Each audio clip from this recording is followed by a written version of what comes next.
Everybody, welcome to the stream. All right, and yep, we're gonna be talking about quite a bit of stuff today. So I don't know how much time we got. All right, usually the stream I keep saying is an hour, but I've been having so much fun on these streams with you guys. So we don't know how long it's gonna go. I do have some things I gotta do afterwards, but I'll make sure that we get through as many of the main topics that we should be talking about today. All right, so today, welcome. But first, I told you guys it's gonna be something special. I'm gonna have to do something here real quick. For the keen of you guys, you already know that today is a special stream, and it is a special stream because I want to thank somebody. So let's just get on here. All right. So as you guys can see, today's stream is sponsored by who? Hope you guys can see. I'm just gonna make some adjustments here. Pull this up like that. All right. Is it better like this at the bottom right or the top right? I think bottom right looks really nice. Manscaped? No, man, not Manscaped. So I want to say a special thanks to Raid Shadow Legends. Daddy Raid as sub to Orion DSIG is saying, so Raid Shadow Legend, this is not the first time they've sponsored the channel, so it's not like I'm going to be playing Raid the whole time. As you guys can see, I have my overlay here.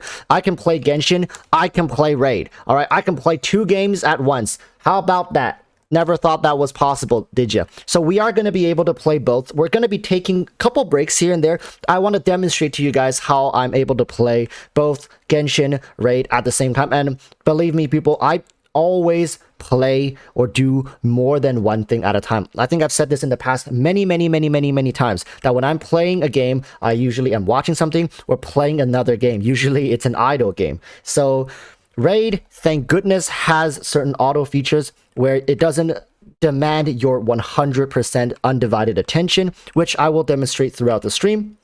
So sit tight for that. We're going to be having some discussions and conversations, and in between I'll also be able to stop and do a couple things. So you guys might think that I might embarrass myself in front of you for in Raid Arena later, but I'll show you. I have a roster built. All right, I know what I'm doing in Raid. I'm just letting you guys know. Just letting I clap cheeks from time to time here as well. Where is the frickin' arena? Where's the arena? You know what? Let's just start by clapping some cheeks. Where the hell is the arena? Oh, I can summon as well. Anna is already here. Wait. Okay, I'll show you guys my champions first. So I've been working on the mage here, and I got lucky, and I did get a 4-star character. This is like a, and I don't know, say like she's the Amber. She's Amber, but hey, in Raid apparently you can get up to 6 stars. I don't know, man. But I do have a 4-star red orange-ish archer, which does remind people a lot of Amber. But I'm just saying, this character's been hard carrying me. Like, this character's been hard carrying me through the story. So hey, say what you want, but I'm just chill. Hannah is here. Say what you want, but I'm just keep using her. All right. So oh yeah, here it is. Arena. So watch. I ain't no whoa. I ain't no pussy, so I'm not gonna frickin' You know what? I'm gonna pick the strongest guy to fight. I'm not gonna pick the weakest guy. I'm gonna pick the strongest guy. This guy. All right, let's take him. Team, who gives a damn? Watch this. Look, my team power, their team power. This is a fair fight, right? Look at this. Start on auto? Nah. We're not gonna do auto. Look at this. All right. Oh, okay. Let's take out their healer first. This woman's a healer, right? So, let's start by doing this. All right, applying some debuffs. Holy shit, that kind of hurt. that kind of hurt. Oh, you filling it out, right, Mr. Krabs? Okay. Let's do the huge AoE shot. Bam. And heal. Okay. Nice AoE. What you gonna do? Huh? What you gonna do? What can you do? Yeah. A boom! Look at that. Now it's 3-on-1. Boom. Speed. Boom. This fight's as good as over. We win. Right? Poison. And easy clap. Hey, get clapped, bitch! Get clapped! Oh, Hana. Yo, I'm just saying, I'm a tactical genius when it comes to this stuff, right? I'm a tactical genius. There's no player in this game. In fact, I can say I've never lost in arenas. He was stronger than me too. Look, he's stronger than me too. Easy clap. Anyways, oh, Hana.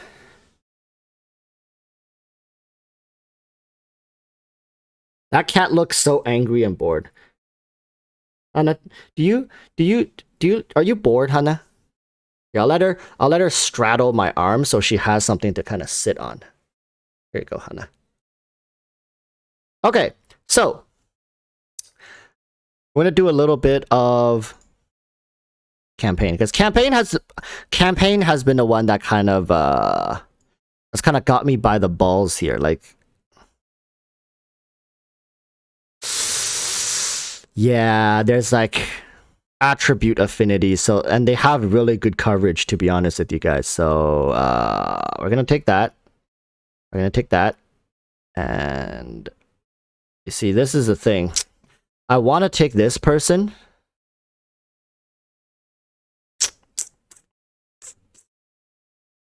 I have to take her. Without taking her, I'm just too weak.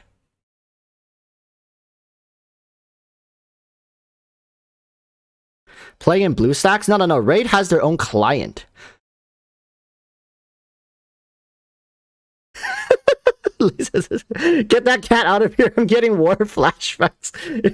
If you guys don't know, Lay 7 has been a victim of of Hana's bad RNG. Don't worry, Lay. She has been reconditioned, and I've recalibrated her feng shui since. She is now in alignment with what the stream wants. She's doing good. And that was pretty easy. Let's go next. All right, Hana. I gotta do account reviews.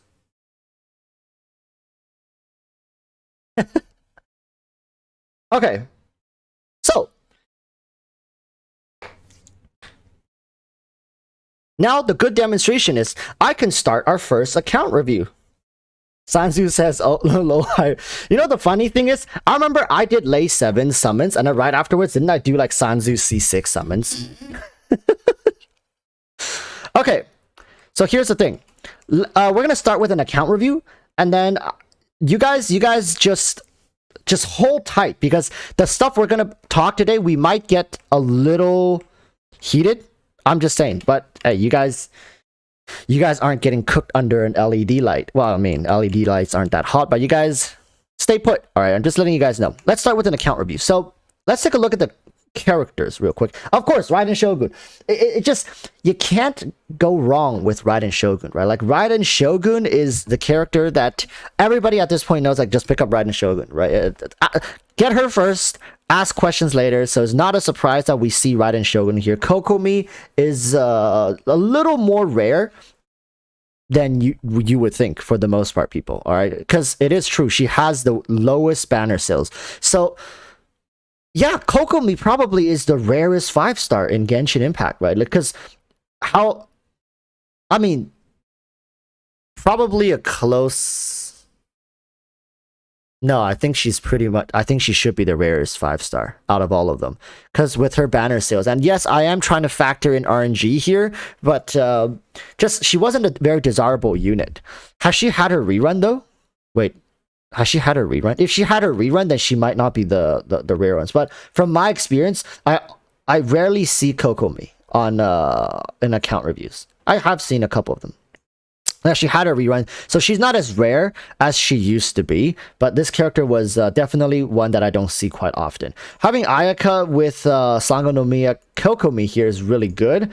But then again, well, I guess it frees up Xingqiu for your Hu Tao team, right? Hu Tao works much better with Xingqiu than anyone else. So if you are, I don't know yet, but if you have your Hu Tao build, I would assume that you want to free up Xingqiu for your Hu Tao, which means having Ayaka with Kokomi is a good pairing. Also have Kamisato Ayato, so you got the Kamisato team available here.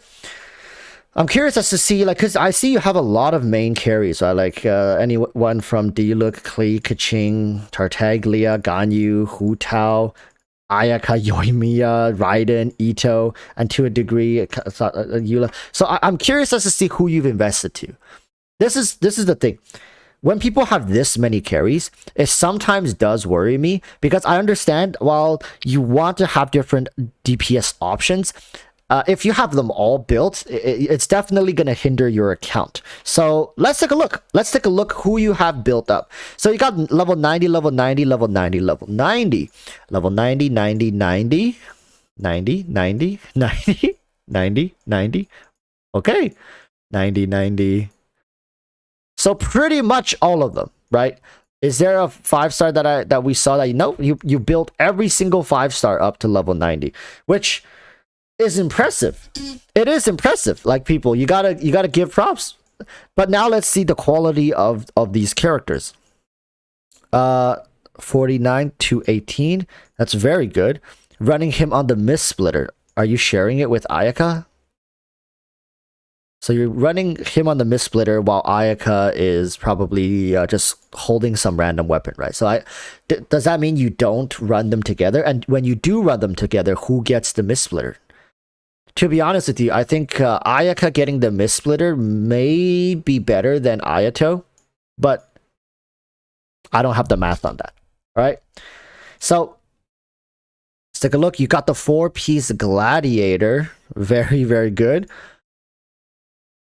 That's a pretty decent high quality for this one, actually. This one's like decent, but you would want to see Ayaka has eternity. Bro, dude, that meme. I've been getting good responses with that meme. So this one, like, people would be like, okay, it's a flower piece, you will want to get a little better, but it's really difficult to replace these pieces. Overall, it's really good. Attack, hydro, crit damage. Yeah, I mean, it's really good. 6, 10, 9. So I see you've got their talents really high up, and you're very careful with who you crown, it seems like. I don't believe you have a triple crown character. People, this person, you can tell they're very efficient with the resources they have. Very, very efficient.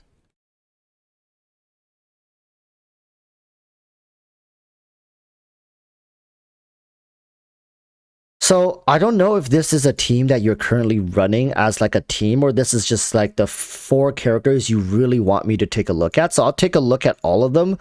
28, 172.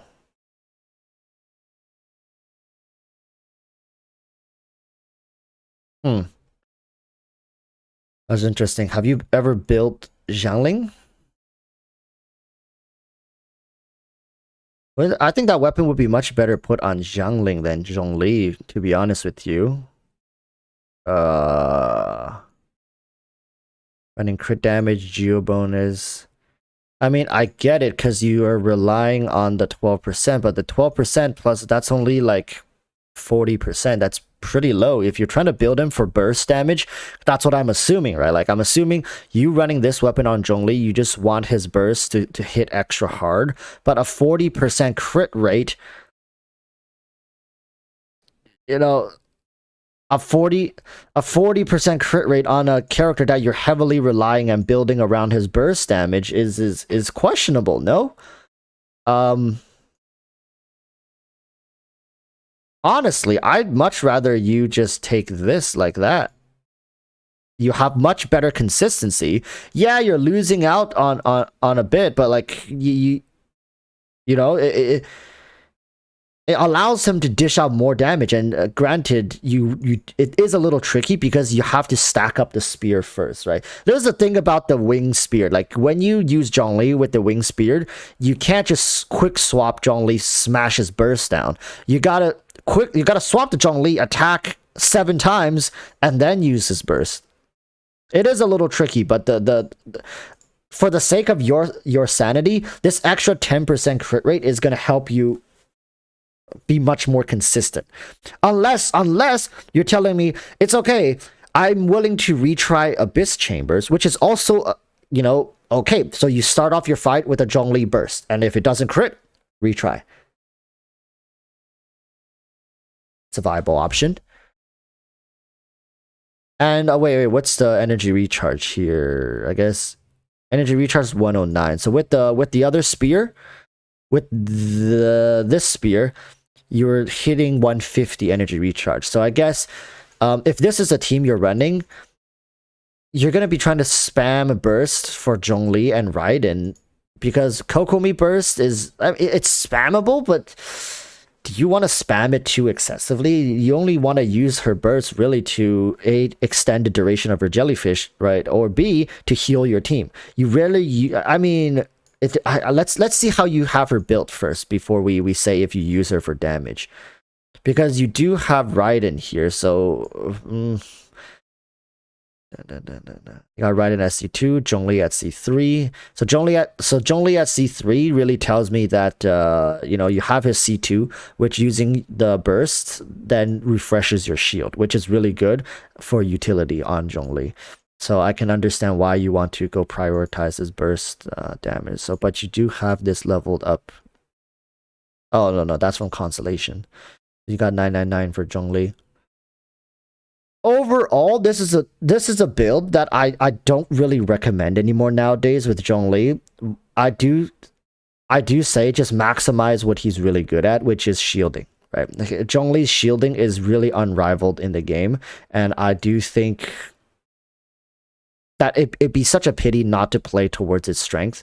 The only weapon that I really recommend when you're running him as a dedicated shield bot is the Favonius Lance. It gives you great energy recharge. It gives you additional particle generation. Granted, you do have Raiden, so I don't know how much you would need something like that, right?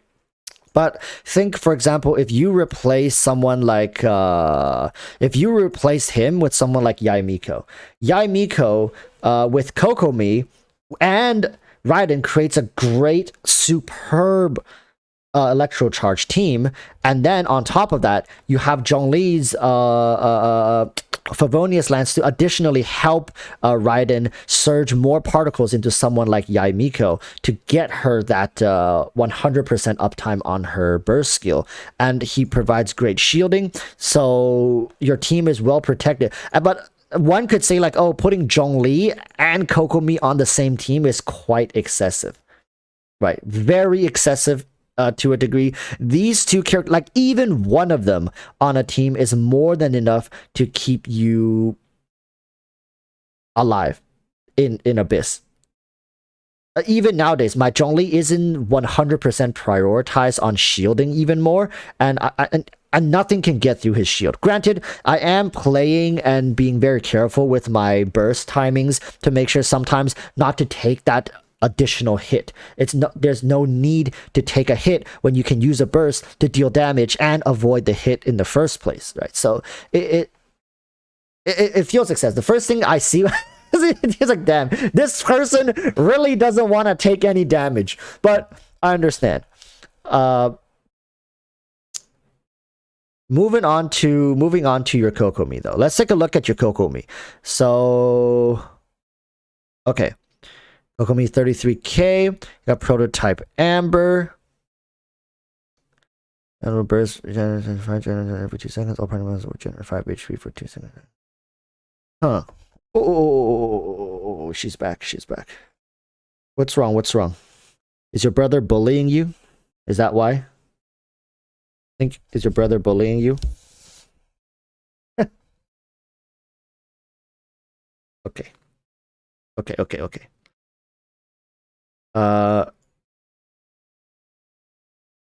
Ocean Hue Clam, which is good. Let's see. So you're doing Hydro bonus, Healing bonus, and HP, right?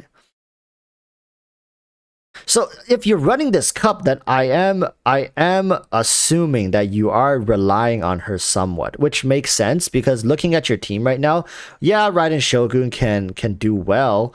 It's just that you're gonna have to take a couple burst cycles to charge her resolve fully.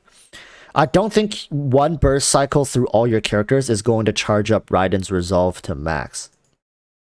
Even with C1, right? Yeah, because C1 relies on electro characters. So when you're running Raiden, you want to recharge her resolve back to full.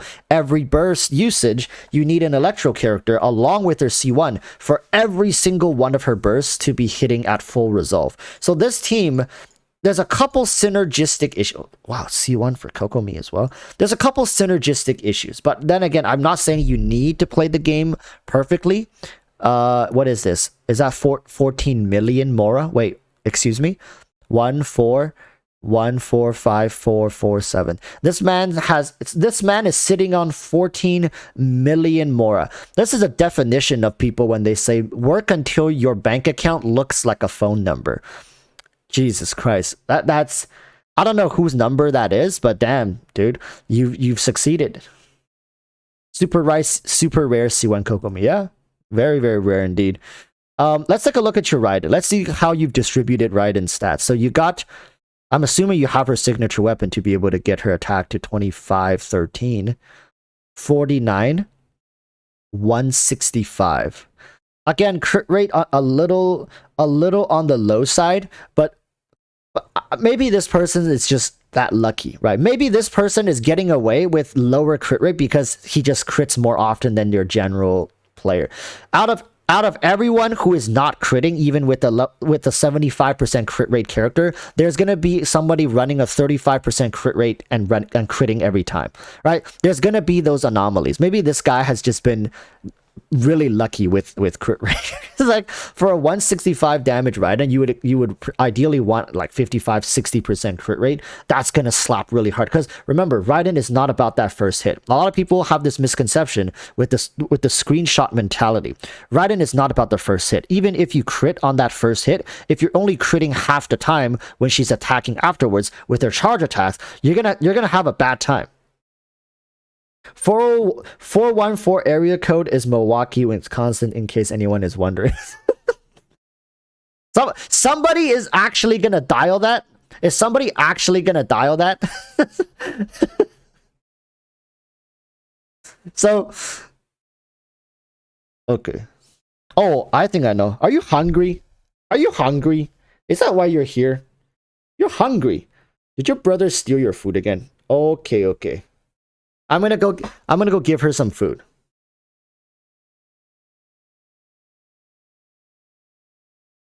Okay, I'm gonna go give her some food, okay? I'm gonna go give her some food. I'll be right back.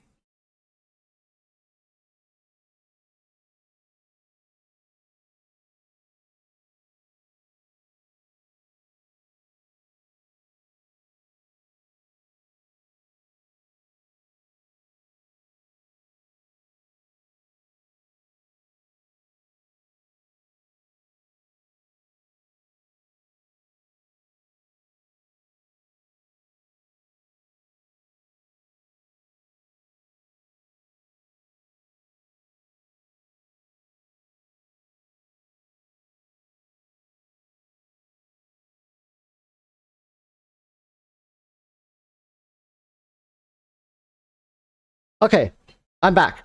So for this Raiden, overall the stat distribution is not bad. And if you are though running the her weapon, which you are, I do think your energy recharge is slightly on the low side. Try to hit 240. I'm okay with you dropping down crit damage a little bit here, because what's the point? Okay, let me tell people something. This is what a lot of people don't seem to understand. Your crit damage stat is non-existent if you don't crit. You know what I'm saying? Right? Like, your defense, you're using it. Your HP, you're using it. Your attack, you're using it. Every single hit, elemental mastery, every single thing you do in the game, you're using it. These stats are all important, right? Incoming healing bonus. Every time you get healed, this is taking effect. But this stat has a condition. Crit damage is a stat that is conditioned upon you critting. All right? This is this thing a lot of people seem to. This is the only stat in the game that, in my opinion, that is conditioned for activation. Everything else you're pretty much using, even unconsciously. But this one only works if this one works. So ideally, you want to balance the game around a good crit rate to crit damage ratio, because there's no point. Let's say if you have 400 crit damage and like 10% crit rate, 10% of the time you're gonna hit 400% of damage. It's definitely something that most people have a hard time just fully grasping, but I understand this is practically 50%, which is not low, not incredibly low, but it's definitely going to, like, what I'm saying is there's an argument to be had if this is going to deal more damage, or let's say like 60% crit rate with 130% crit damage over a span of, let's say, 3 minutes, which like 2 to 3 burst cycles, which one's going to do more damage, right? The 49 or 50%, 165 crit damage, or 60% and 130% crit damage, right? So that's something I do think the 60, 130 likely will perform better over a multitude of tests. It's going to be more consistent, and who knows? Let's take a look at how you have distributed your stats in your artifacts. So attack.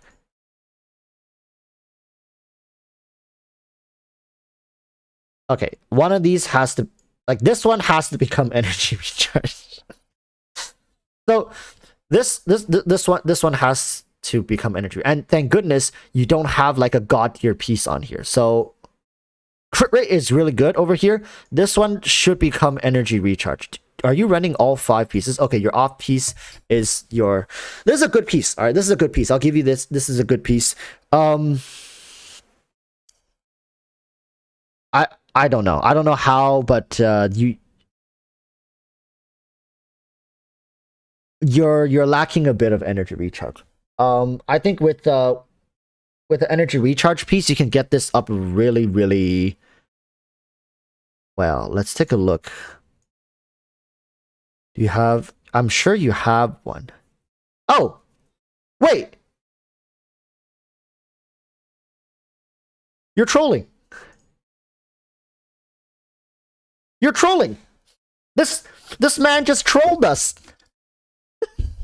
This man just trolled us. This is perfect. This is a great place to be. Wait. Wait.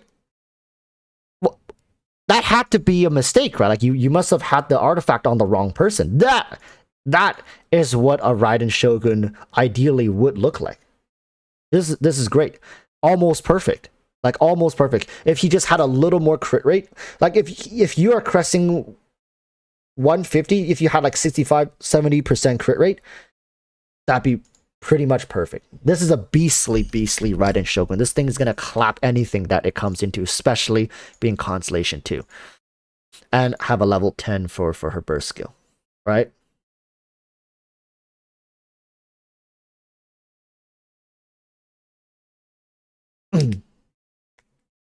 Labius Dennis, I just tested mine, had ER Sans 270 ER with and 50 crit rate, 130 crit damage. It does less damage than with the attack stance with 65% crit rate and 151% crit damage and 230 ER. Yeah, it also depends.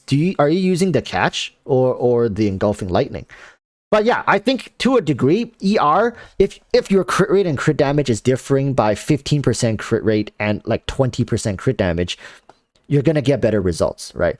You're gonna get better results. But the argument is like if you have the crit rate and crit damage being exactly the same, changing ER, changing attack, how much difference does it make? It really depends how much attack and how much ER you already have. When ER passes to 60, it starts feeling a bit excessive. I haven't even tried pushing my ER to 280, but then the difference is not as noticeable as long as you're feeling comfortable with the uptime that Raiden Shogun is able to get. The whole point is once Raiden finishes her burst, ideally her burst should be ready to go again or very soon. If you can get to that point, you can kind of ease off the gas pedal on building more energy regen. But Raiden's energy regen kind of scatters all throughout her kit and to a degree even helps out her team. So, you know, you can min-max it to a degree of who you're running her with and how quickly you're able to surge their burst skill along with your own. Because Raiden's burst skill is almost always ready to go. Like, even before she finishes this burst, most of the time your Raiden Shogun already has her next burst ready. It's really about helping out the rest of the team at that point. Okay? So, especially if you're running the catch, you don't need that much ER. Not, like... Yeah, if you're running the catch, you don't need as much. You need to try to prioritize more attack because of the lack of base attack that the weapon gives you. So that's why you see a lot of people who are running what's that weapon? The catch. They prioritize on attack either sands or attack cup. Most of them, the right way is to go with attack cup and build ER sands, and you can push ER all the way up to like 230, 240 with the catch. That's already good enough. And then you focus on attack stat and try to boost that up as high as you can. If you are running the catch and you still have over 2000 attack, that is very impressive. Most of the time, you're just going to be just shy of 2000 something attack when you're running the catch. But, you know, with the R5 4-star weapon, it's still a very solid choice. Okay, overall this Raiden is pretty good. I don't think we need to touch it anymore. What we need to touch is Raid Shadow Legends because we got a new character here, just chilling. Let's take a look. His stats. Speaking of stats, HP, attack, defense, speed, crit rate, crit damage. That is a terrible crit rate to crit damage ratio. I don't know if you guys can see this. This man is rocking 15% crit rate and 50% crit damage.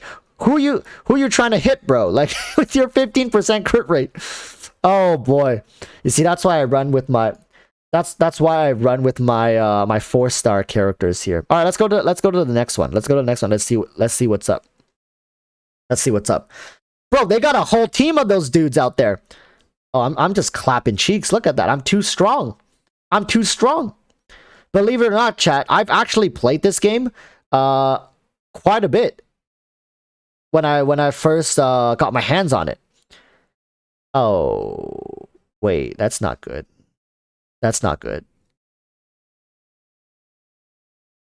Carry me, my queen. Oh, they're buffed. Wait, chat. Wait, hold up. This is not good. I'm getting clapped. Oh. Oh, wait, hold up a minute. What just happened? All right, we're not gonna auto this time. That was kind of yikes, wasn't it? That was kind of yikes. Let's take this one out because this one seems to have more HP. We'll take that one out first. So the AOE hurts us less. Let's heal this woman because she always dies first. Let's attack this one. And then let's finish this one off with normal attack. We need to save the skills for the last wave, because holy smokes, what the hell was that? Okay, poison them. AoE this. Nice. I'll pick this one because it has more health.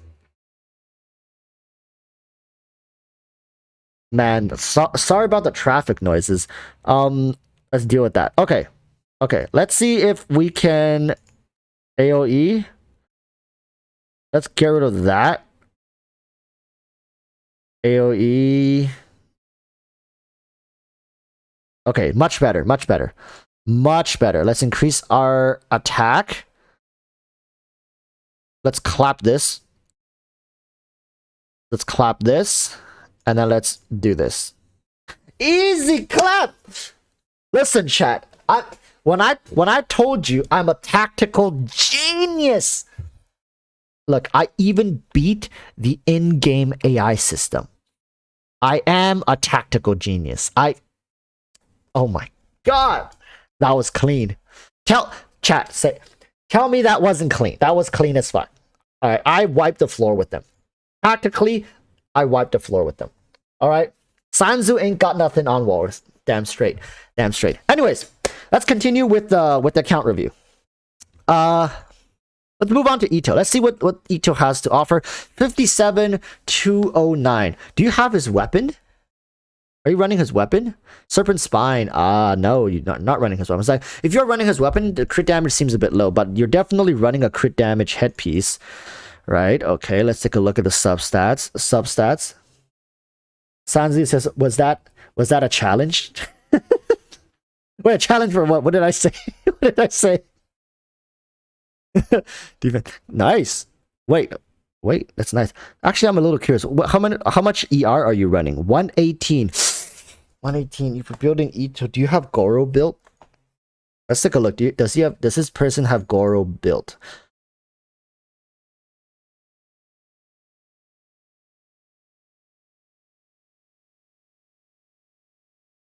Oh, I said Sanzu. Well, the thing is, Sanzu isn't here anymore. Even if the man wanted to step up to the challenge, he can't do it. The Walrus is out here just living his life.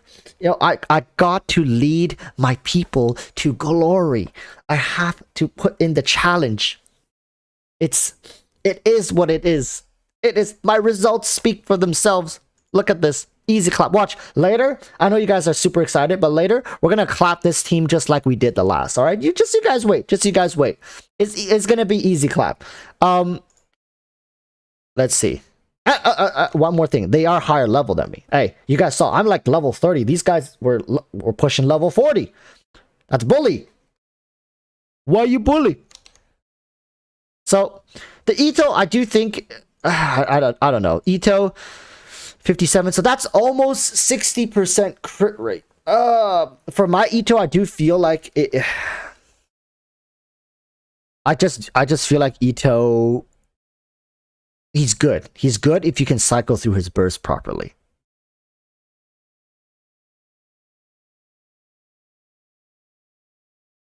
Sanzu may not be here anymore, but Kongming is in Japan having the time of his life.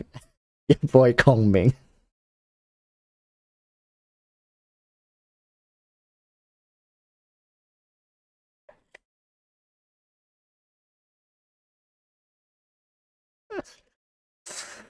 Oh, yeah, man, let's do a collab with Kongming. It's an anime. Oh, I'm, you know, on a serious note, I would love for Genshin content creators to have a battle of wits. Like, if we have a way to get content creators together, maybe to have like a chess tournament or something like that. To see, but chess is a skill, right? It's not about tactics. It's weird. Like, I want there to be a collab that can have content creators kind of just battle it out with their wits only. Like, we are the Kokomi. You know, we have to embody Kokomi's tactical prowess and overcome the differences. Like playing Battleship with another content creator. Just seeing like how big brain we can get.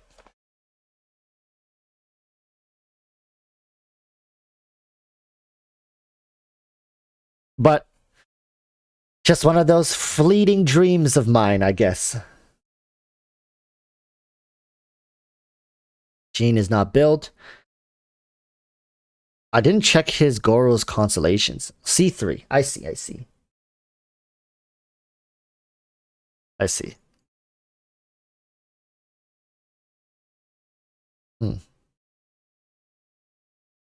Now this is getting better. These crit rate shields with as we proceed through the characters is getting better and better. But I understand.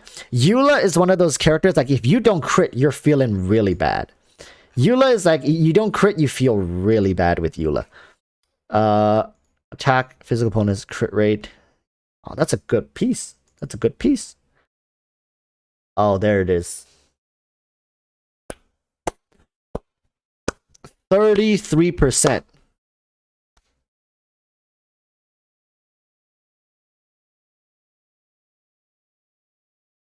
33.4%. Take it in, people. 979. Eula is one of those characters that always go back to when I just need to one-shot a thick boss. Granted, nowadays with my with a C2 Raiden, I find Eula's usefulness not as apparent as before. So I guess a good place to use Eula nowadays would be like Abyss, Floor 12, Chamber 1, first half. If you want to kill both of those samurais together, you don't want to waste time rerunning, and then you can kill the Whopper Flowers, but then the Whopper Flowers respawn, and then also you run into the problem of the Abyss Lectors not being one-shottable. So you see, like, characters and mechanics like the Abyss Lectors really make Eula feel kind of bad.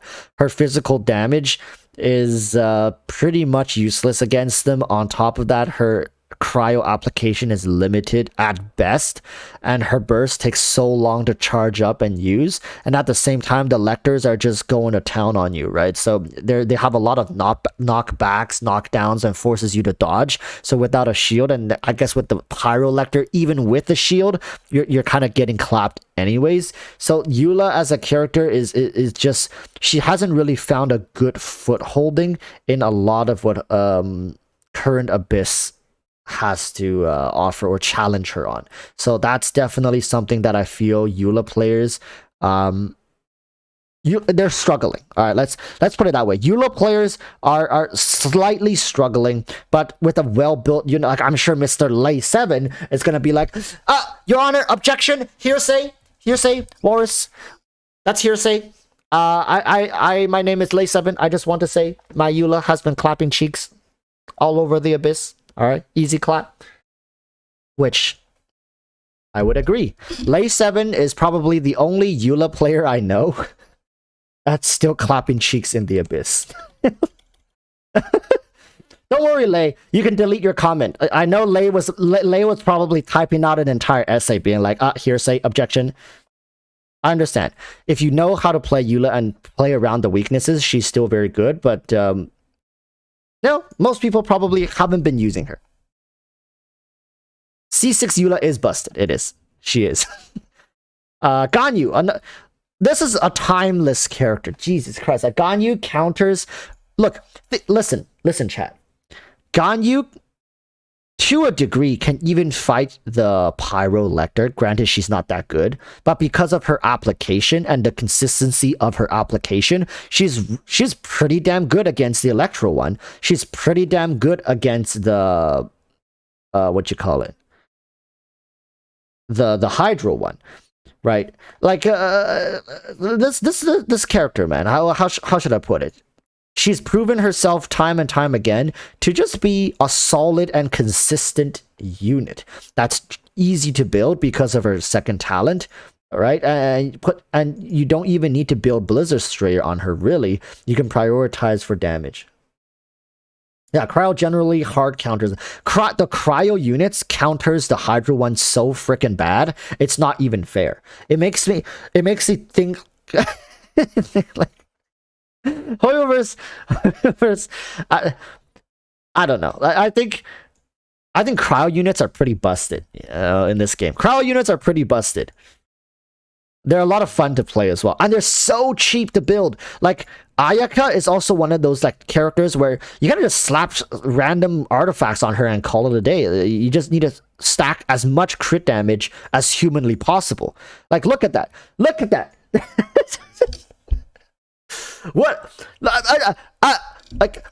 when you look at a character that has 266 crit damage, you might be wondering, like, oh my god, what kind of cracked out artifacts is that? And she's not even using her weapon. Look, what if she uses her weapon? What if she is using her signature weapon? Ah? Ah? Ah?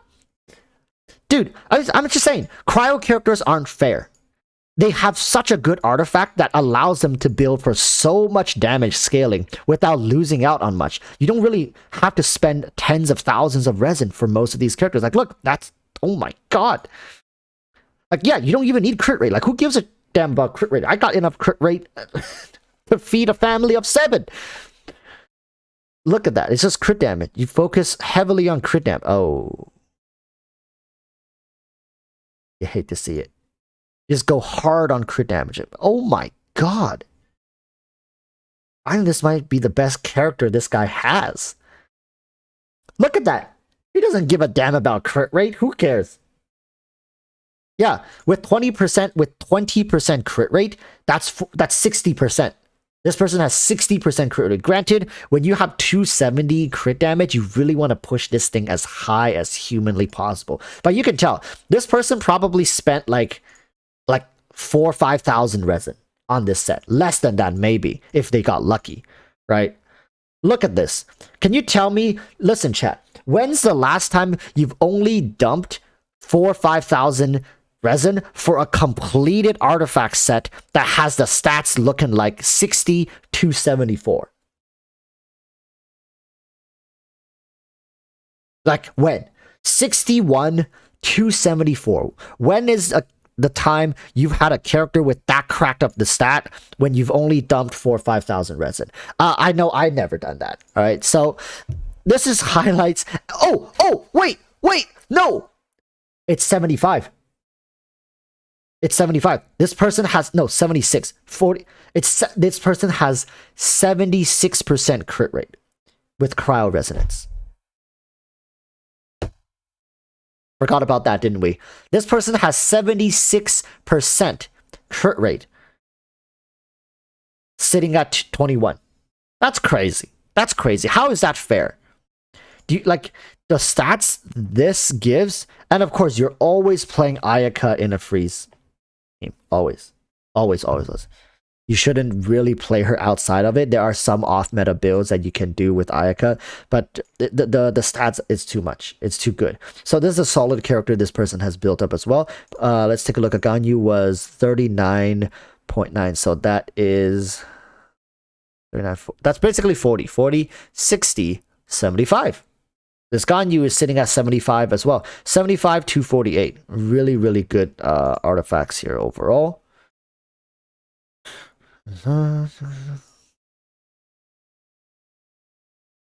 Ganyu has a built-in Blizzard Strayer, kind of like half of the Blizzard Strayer with her second talent. No, first talent.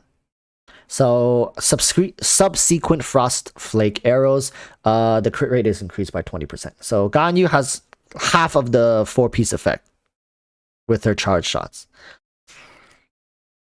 2 staples.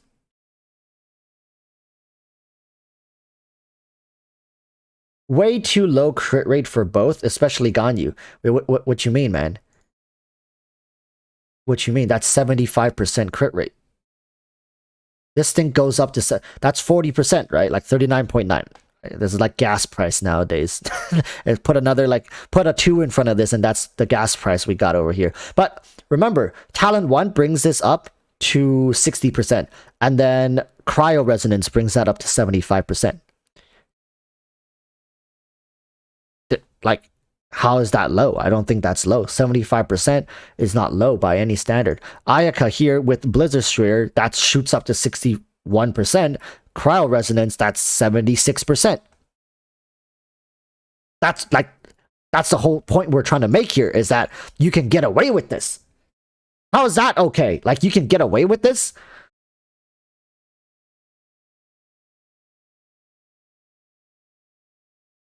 Wait, 2 crowd unit will add additional 20? I thought 2 crowd is 15%. Bro, am I losing grip with reality? Did I travel to a different dimension here?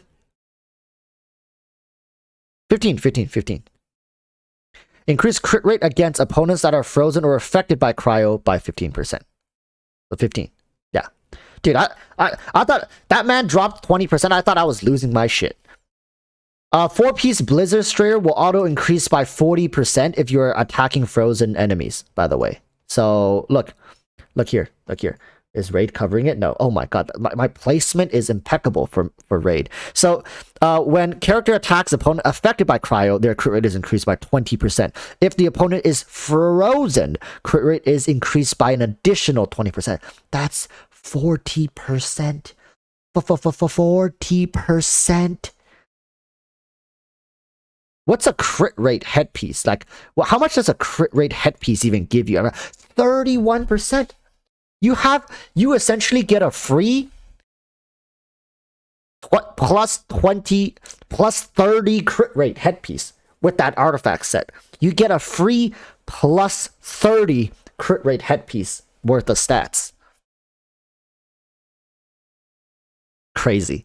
You get 55% in total if you're running a Blizzard Strayer and in a double cryo team. It's not fair. And meanwhile, Kaching's running on scraps, right? Sanzu and I were talking about Kaching today, being like, "Yo, when is Kaching gonna?" Dude, let me just tell you, Sanzu and I have so much hopium for Dendro that at this point, it's we can start a religion, right, Sanzu? There's so much hopium. We're like, bro, we're just talking about the possibilities and the speculations, and we're like, come on, man, come on, please make it happen. But yeah, do you have your Mia build? 7190. Man, this guy just has everything. We just keep going down the list. Tartaglia is not built, so let's take a look at your Yoimiya. Let's see what weapon you're running. Polar Star. It's already a religion.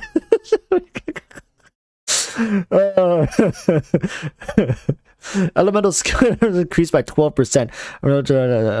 Elemental skill or elemental burst. His opponent one stack of action.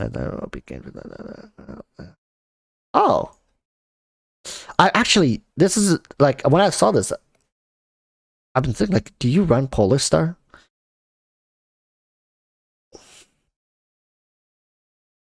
The thing with Polar Star on Yoimiya is that she doesn't really capitalize on her burst as much. What artifacts are you running for her first and foremost, right? So you see, when casting an elemental skill, if the character has 15 or more energy, they lose 15. So basically, like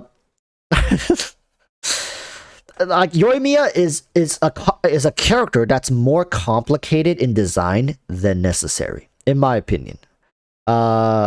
So when you use your elemental skill, you lose 15%. No, you lose 15 energy if you have 15 or more energy to lose. Her burst has a 60 energy cost with a 15-second CD. Do you have constellations? You do have constellations.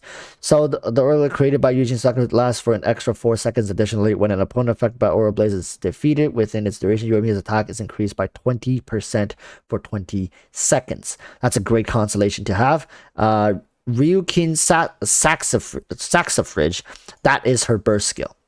And I see this person. You see, here's the thing. The rotation, let's go through this thought process, all right? The rotation for Yoimiya is that you should be engaging your enemies with more than 15 energy. So you can use your elemental skill to proc the 4-piece effect. A lot of people told me, like, well, Walrus, why don't you just start with her burst skill, then use her elemental skill? Well, then guess what? You can't activate the 4-piece set if you start with her burst, because you won't have 15 energy. Now, would you? This is the thing that like freaking hurts my brain when I have to think about Yoimiya. It's like, it's such a sad state for her to be in, because you can see the potential that she had, but why, like, the kit just doesn't flow. They want you to use her burst in conjunction with her elemental skill to flow together as a seamless kit. Then why the hell does this 4-piece effect exist? Why put this constraint on this character? Yeah, like if you get Yoimiya to C4, you're literally cucking yourself. You literally destroy almost 2 constellations worth of effects just by running this set. So a lot of people have shifted away from this. So this is something, and it feels bad to say this because I see this person has.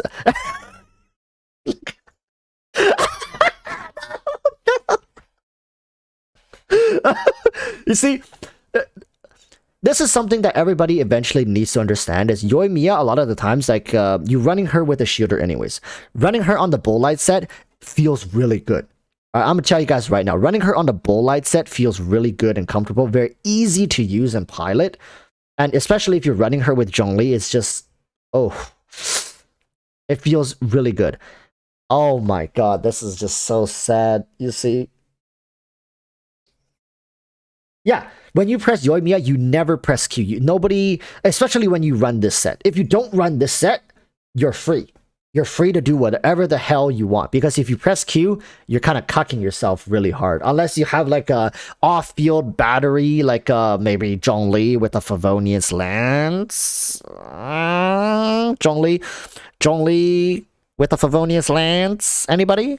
And maybe like a Bennett who's like on general. But then like, yeah, you're using your burst, switching off of Yoimiya, using Zhongli to get some particles, using Bennett to get some particles, and then maybe Zhongli a second tick and Bennett another E. Then you can switch to Yoimiya and use her elemental skill. But it's just, and then you got Xingqiu, right? Yeah, his Zhongli doesn't have the crit. I know. It's just there's a lot of things that you can try to bypass this, but like it's not worth the hassle, people. It's not worth the hassle. But you know what's worth the hassle is going into raid and clapping the absolute cheek out of this Dota 2 Pudge looking dude. I'm about to show you guys, all right? How easy it is for a master tactician like myself to clap some cheeks. Let's see. Let's go with let's go with this skill because it takes 3 turns and this skill takes 5 turns. We won't make it for disintegrate, but acid rain we can get it back by the time we hit the bosses. Let's go. How is that fair, bro? This one has 4 turns. This one has 4 turns. So I think we'll get it back. But, you know, I'm not going to take that risk. And I'm just going to go. He's going to boost himself first round anyways. So just clap him. Clap him. Nice. We needed to buy the turns anyways, right? A couple of our characters got some more turns. Damn, that's unlucky. I was hoping this would come back. But I think we need to use this. It's okay. The other skill will be back and ready to go. So let's use our AoE here. Use another AoE here. Boom. Oh no. Oh no. That thing's gonna buff himself. We need to heal this woman. This is back, but we can't use it, to be honest with you. We're gonna try to... Oh, that's awkward. We need to kill this dude before he attacks us. Clap his cheeks. There we go. Alright, now we're on the boss stage. We got Acid Rain back. 1 AoE, clap this guy, make sure he's dead. No, we really need to make sure he's dead. Alright, thank goodness. No! Okay, increase our attack here because we're in danger here. Kill that guy. That guy gets a boost. They get... Oh my god, attack and defense. Okay, we need to do AoE here.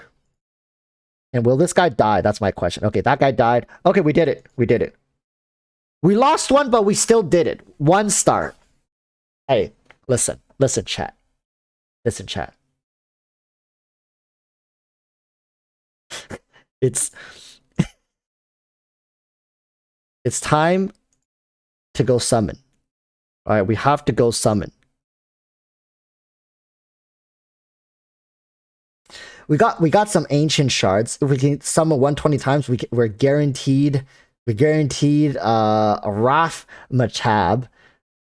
Looks like a Giga Chat. To be honest, I would want this character. He's a spear user. Look at that. Look at those particle effects. You can tell that's at least like a plus 15 spear. Alright, so let's go for it. Let's go for it. Do I have enough? Do I have enough silver? Okay. King Kaneki says, gotta go sleep now. Been up night due to work. Good night, my friend. I don't know if you're still here, but chat, send me your luck. Send me your RNG. We need this. We need who is this? Raf, Matab. We need Raf. All right, let's do 10. We got 21 summons. Wait, what? What? Okay, fine. Okay.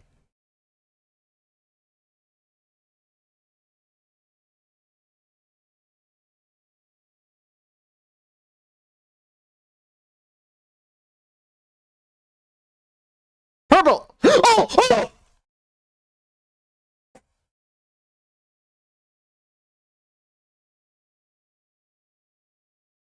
That's not my tab.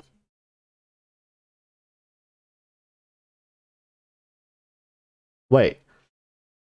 Well, who is this? Who is this? Aloy. Who is this Aloy looking? Wait, who is this Aloy looking dwarf? No, I thought I actually got him. No. Wait, I actually thought I got him. Wait, it's not guaranteed, right? I did get lucky. Did I get lucky? Where's the rates? You're kidding me. I actually got a legendary.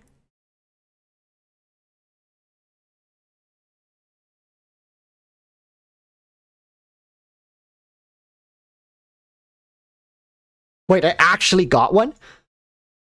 What are we using right now? We're using ancient shards, so we gotta look at ancient.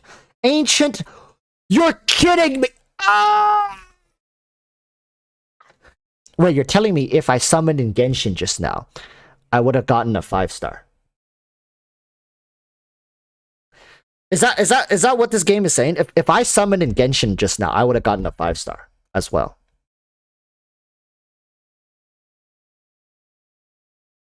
Damn, this guy looks 6. Why did I get Poppy, man? Come on, dude.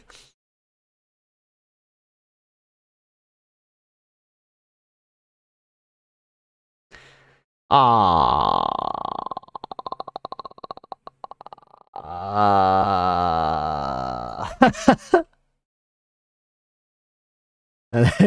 there's an idea.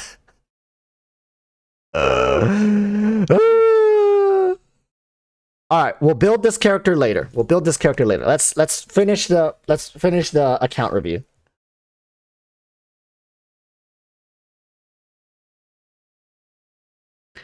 If Hoyoverse ever like develops their characters further, I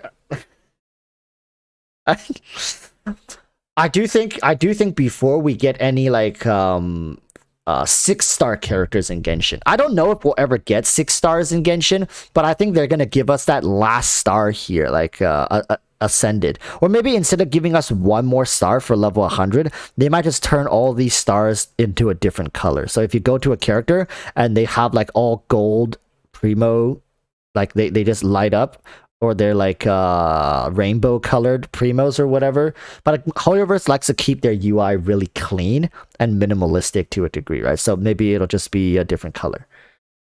And then you can get to 100. Awakened? I don't know.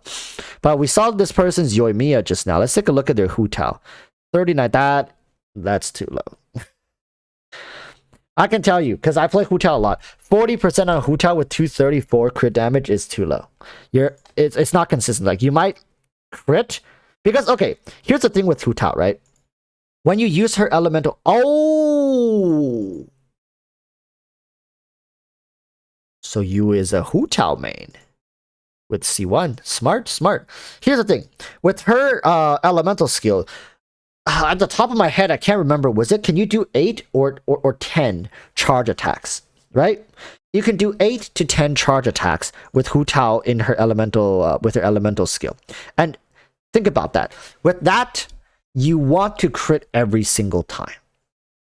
Because you don't really need as much crit damage as a lot of people want to build on Hu Tao. I mean, above 200% running the Staff of Homa is pretty much a given. If you're running Staff of Homa, your Hu Tao should be above 200% crit damage. But you have to also understand that she also has a reaction she can really lean on, right? She has Vaporize she can lean on to do massive damage.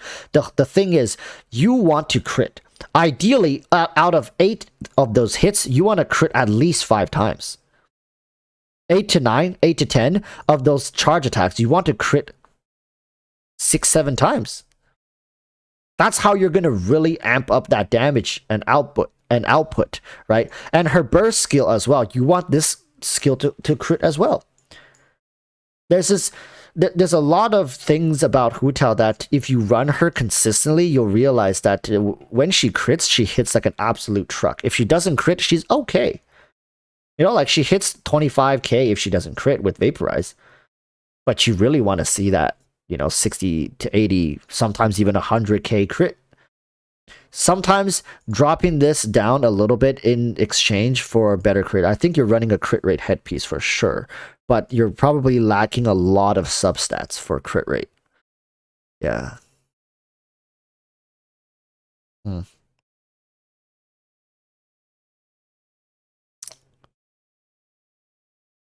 See, like these 2 pieces has to have crit rate on them. There's just no way around it. You have to farm because these 2 pieces aren't the hardest to farm. It's lucky that you have these 2 that you can kind of, these are like the cheap pieces you can immediately go away and try to get some boosts on. It's okay if you lose like even half of your crit damage here. If you can get a double crit rate roll to be like 8-9%, 8-9% here, drop that down back to 7%. Oh, rolled into flat HP. So I just think that it's too inconsistent. Sanzu says, I hope Genshin never becomes like Honkai, at least not in terms of power creep. I played Honkai a bit. I eventually did stop because I feel like I was just so far behind. I don't really enjoy the feeling of catching up, and I know there are these people who have completely cracked out accounts, and I have to go in every day and do all the events, and it just made me feel like running on a treadmill. and yeah, like Sansa, you say, because characters keep coming out and they keep getting more and more powerful, and I know the Hershers right now, I think the Hersher of Flame is pretty much what everybody's using. That's like the Raiden Shogun of that game. Everybody's using it, right? So it just feels weird going in, and they're using the same tactics. You can't even get the character. You have to wait months, if you're lucky, to even have a chance to pull for that character. So yeah. Large Banana says, I am back after pure work hell. I can finally enjoy some Walrus streams again. Thank you and welcome back. Right. Raiden Shogun is already power equipped in Honkai by Mobius. I have Mobius. Yeah, I think I played when Mobius came out, and I did end up getting Mobius. I didn't get like her whole kit or everything, but I did manage to snag up Mobius, and she was fun to play. But it just felt like there was so many different modes. I had like the story modes, and then I had the campaign, and I had the I think not arena. I had like some sort of abyss, and it just felt incredibly overwhelming for me. And I know that I was so far behind that for me to catch up is going to take too much work. So, yeah, couldn't do it in the end. Large Banana says, what is that on the bottom right? Chat. Hey, I'm not the one who asked about it, right? Large Banana, allow me to introduce you to my new character in Raid Shadow Legends, Molly Tankard. In fact, we're actually going to build her up right now. Good question. What is her best build? What's her best build? So she's a legendary support. So supports needs what? Plus, hey, how about that? HP plus 15%, heals by 3% every turn. Equipped.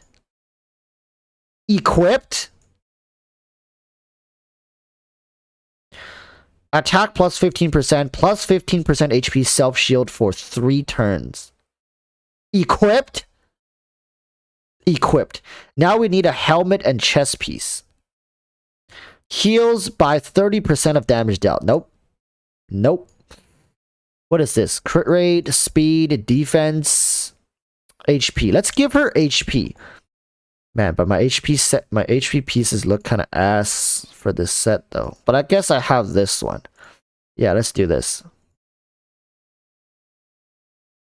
Alright. She's built. She's built. Look at her. Look at her. Oh my god. You know what, chat?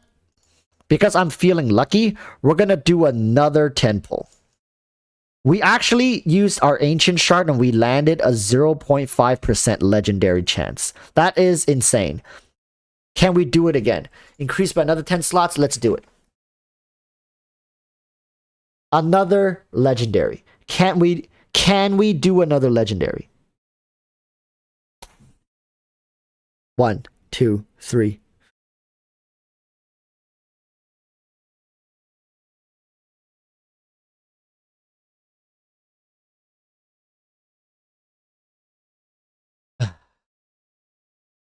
Well, we're stuck with the dwarf Aloy. That's unlucky. That is very unfortunate. But can we level her up? Let's level her up. Oh, people have reviews for this character? Oh, she's good. She's good. I hope that's out of 5 stars. Yes. Yes. I think we landed an S tier character, chat. I bet this is an S tier character.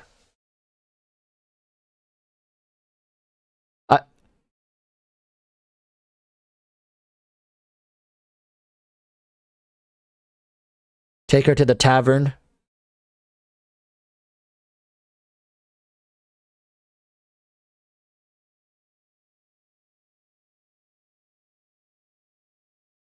Wait, what is she? Oh, she's the lightning one.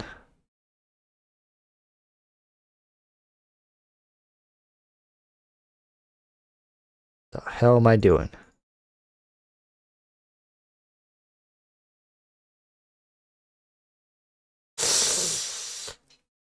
Let's do it. Screw it.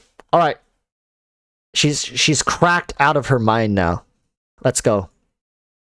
Let's do arena again. Let's do arena. Let's find the strongest person here so you guys don't say I'm bullying noobs. 13k. This person has to be the strongest. Get the hell out of my team. Where's my Okay. Okay, I'm at 16k versus a 13k pleb. Let's take a look. I have a legendary, bro. Oh, look at that HP. All right. Prepare to get clapped. Wait. My lord, what the hell did these even... Place a provoke debuff on all enemies for 1 turn. Has a 50% chance of placing provoke debuff for 2 turns instead. Place a 30% reflect damage on champions for 2... What? Revives an ally with 50%...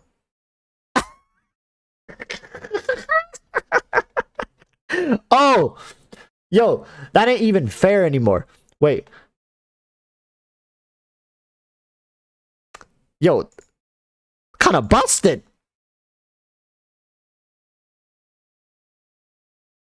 Damage. Attacks when a damage increased by 50% if the target's under a HP burn debuff. So let's burn him first. Provoke.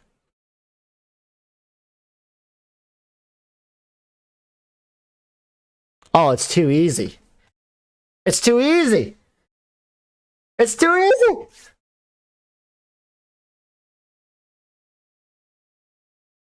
It's not fair. That's just not even fair anymore, chat.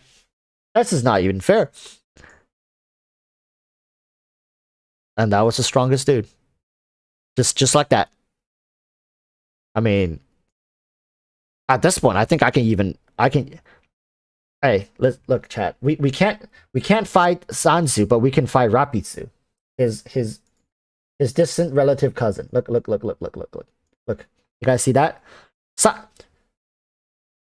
Sansu is out of the picture, but Rapitsu, his distant relative descendant. We're just have to go clap him. All right. Let's just start on auto. I think at this point, Rapitsu knows what's coming to him. All right. Let's get back to the account review. Okay. So that's pretty much it. These characters are all pretty well built. So with Yoimiya, Wu Tao, and maybe yeah, I think it was just Yoimiya and Hu Tao who needs stat redistributions.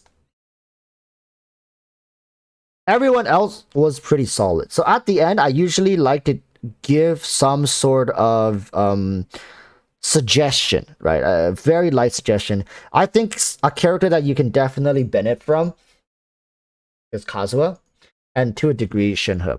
You have both Ganyu, and you have Ayaka, and you have Sangonomiya. These two characters, you have too much damage. You have too much DPS, my friend. I think focusing now on some buffers is definitely the way to go going forward.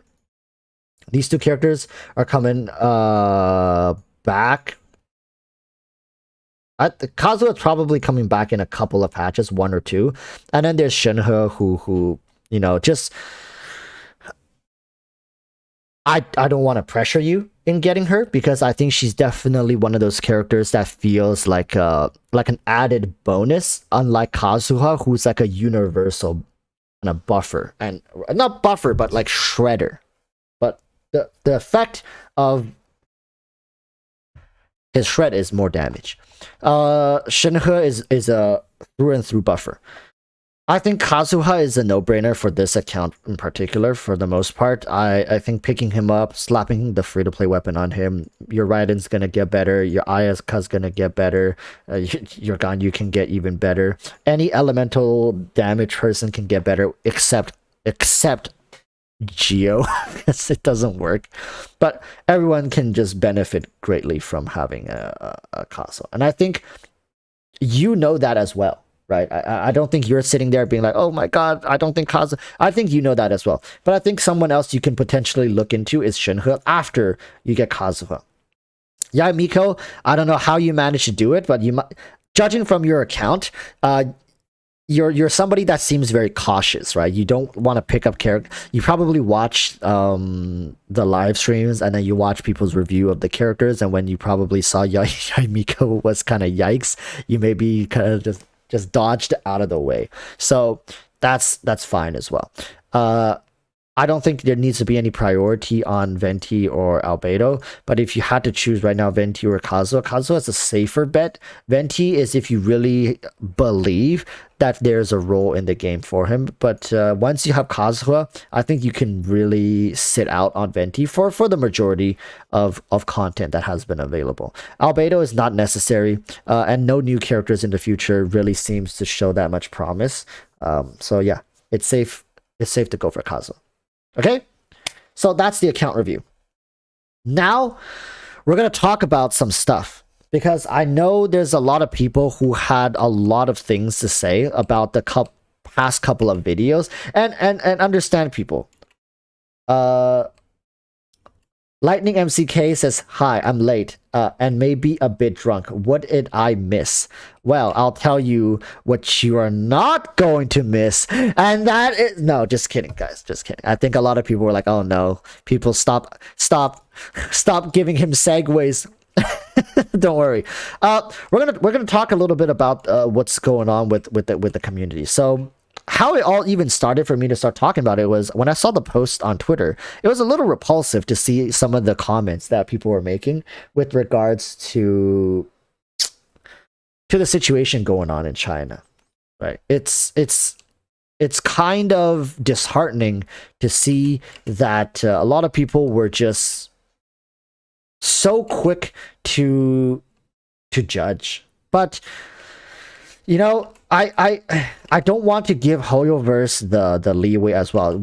I defended them when I felt like people were shitting on them unjustly. But then there was also a point to be made that there could have been precautions and securities put in place to prevent the amount of drought we are about to get into. If you guys think that patch 1.5, 1.4, 1.5, 1.6 was bad, hey, patch 2.0 is elevated to the next level. Everything.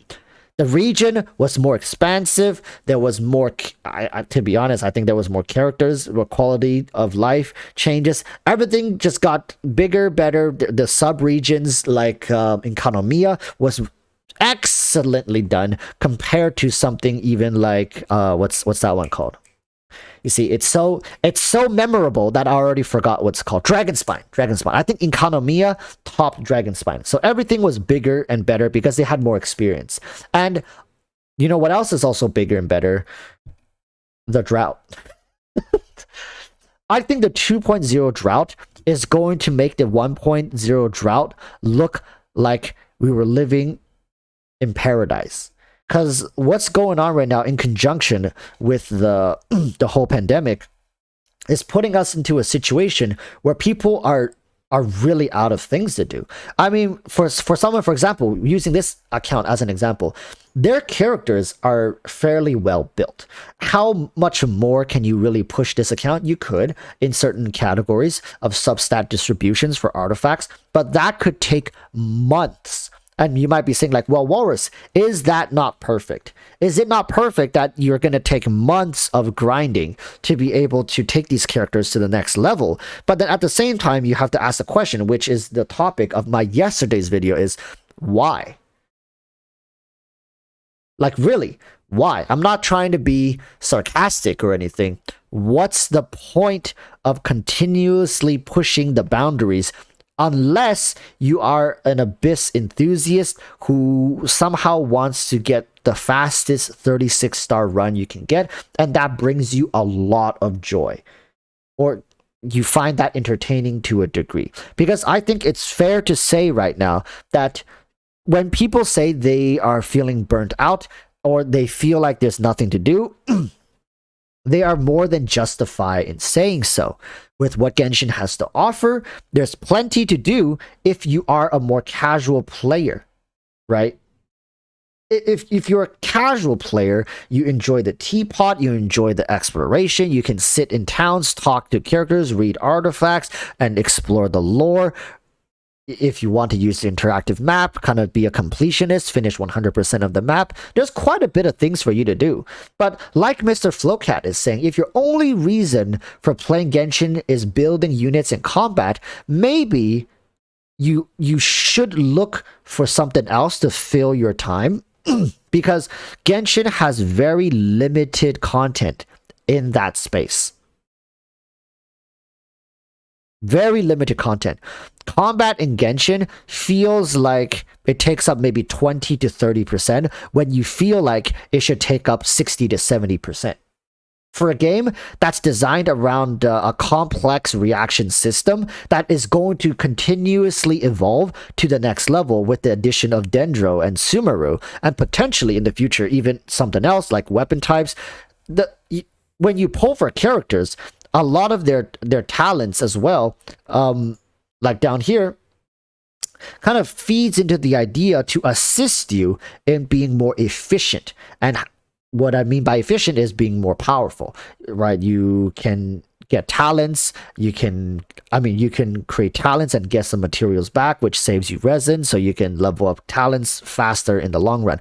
It kind of all feeds into this loop of getting stronger, more efficient, building for the long run. And if you want to ask the question, are we in the long run yet? If this were a marathon, we're probably like 20% in through the marathon, right? But how many gamers are built like marathon runners when it comes to gaming? How many people? Okay, in chat, I'm actually curious in chat. Can you guys answer me the question, when is the longest you have ever played any game? Period. When? How long? Like you can count any game. I'm saying like MOBAs, like idle mobile games, or RPG games, or just single player games. How long have you ever been able to play one single game? So I see 5 years, 5 years, been playing Destiny for 8 years, 6 hours. No, I'm not saying in one sitting. I'm saying for the duration that you played that game until you quit. How long were you able to play one game? So I see 5 years, 5, 6, 7, 8. I've already seen. Haven't seen 9, 10. I see 12 years, 11 years. Sanzu is 10 years, around 2 to 3 years. 7 years, still going. Like Maple Story for 10 years, 4 years in Pokemon. Okay, so it's safe to say a lot of people at their upper limit can go between 5 and 10 years. Like it's somewhere between there. The average is between 5 and 10 years. And that's the longest people have played, right? I see some anomalies being 12 years and above, but I think averaging it out, it's going to be probably 7 or 8 years. I think that's the longest people. So let's put that back into Genshin then, all right? Let's put that back into Genshin. Put that back into perspective. Genshin has been out since 2020 September. The game is not 2 years old yet. We are not even 2 years old for Genshin. Yet, somehow a lot of people feel like they've been playing Genshin for an eternity. You know, really. I feel like Genshin has... It is really weird to talk about Genshin because it kind of ruins your perspective of time. Now in chat, how long does it feel like you've played Genshin for? Not how long you've actually played it. How long does it feel like? I feel like I've been playing Genshin for like 3 to 4 years, when it's only just been over not even 2 years. I feel like I've been in this game for 3 to 4 years. And it feels slow to a degree because I feel like I've been doing the same thing for the last year or so, right? And why am I talking about this? Because this is not something I can make into a video. It doesn't work if it's made into a video. Because there's so much to kind of digest here in saying that Genshin has had more than a year to develop, yet the developers have really not come out and say anything with regards to their future plans, how they want to proceed with the game development, addressing player concerns, whether it be like endgame or just general UI convenience.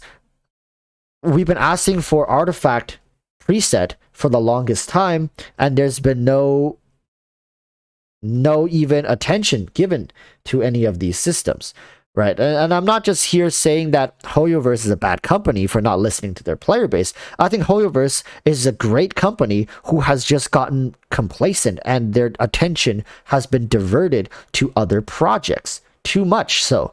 And they've been thinning down their development team to a degree, I think, even for Genshin, because they worked out a formula that has proven to generate them a lot of money. So when that is already worked out, they have a strong player base, they just need to hand off the reins to somebody who can keep the horse keep going in this direction. But this person who's holding the reins right now doesn't necessarily have the power or say in making these kind of drastic changes or additions to the game that it needs to have for it to continue to growing, for it to continue to grow and prosper as an amazing game.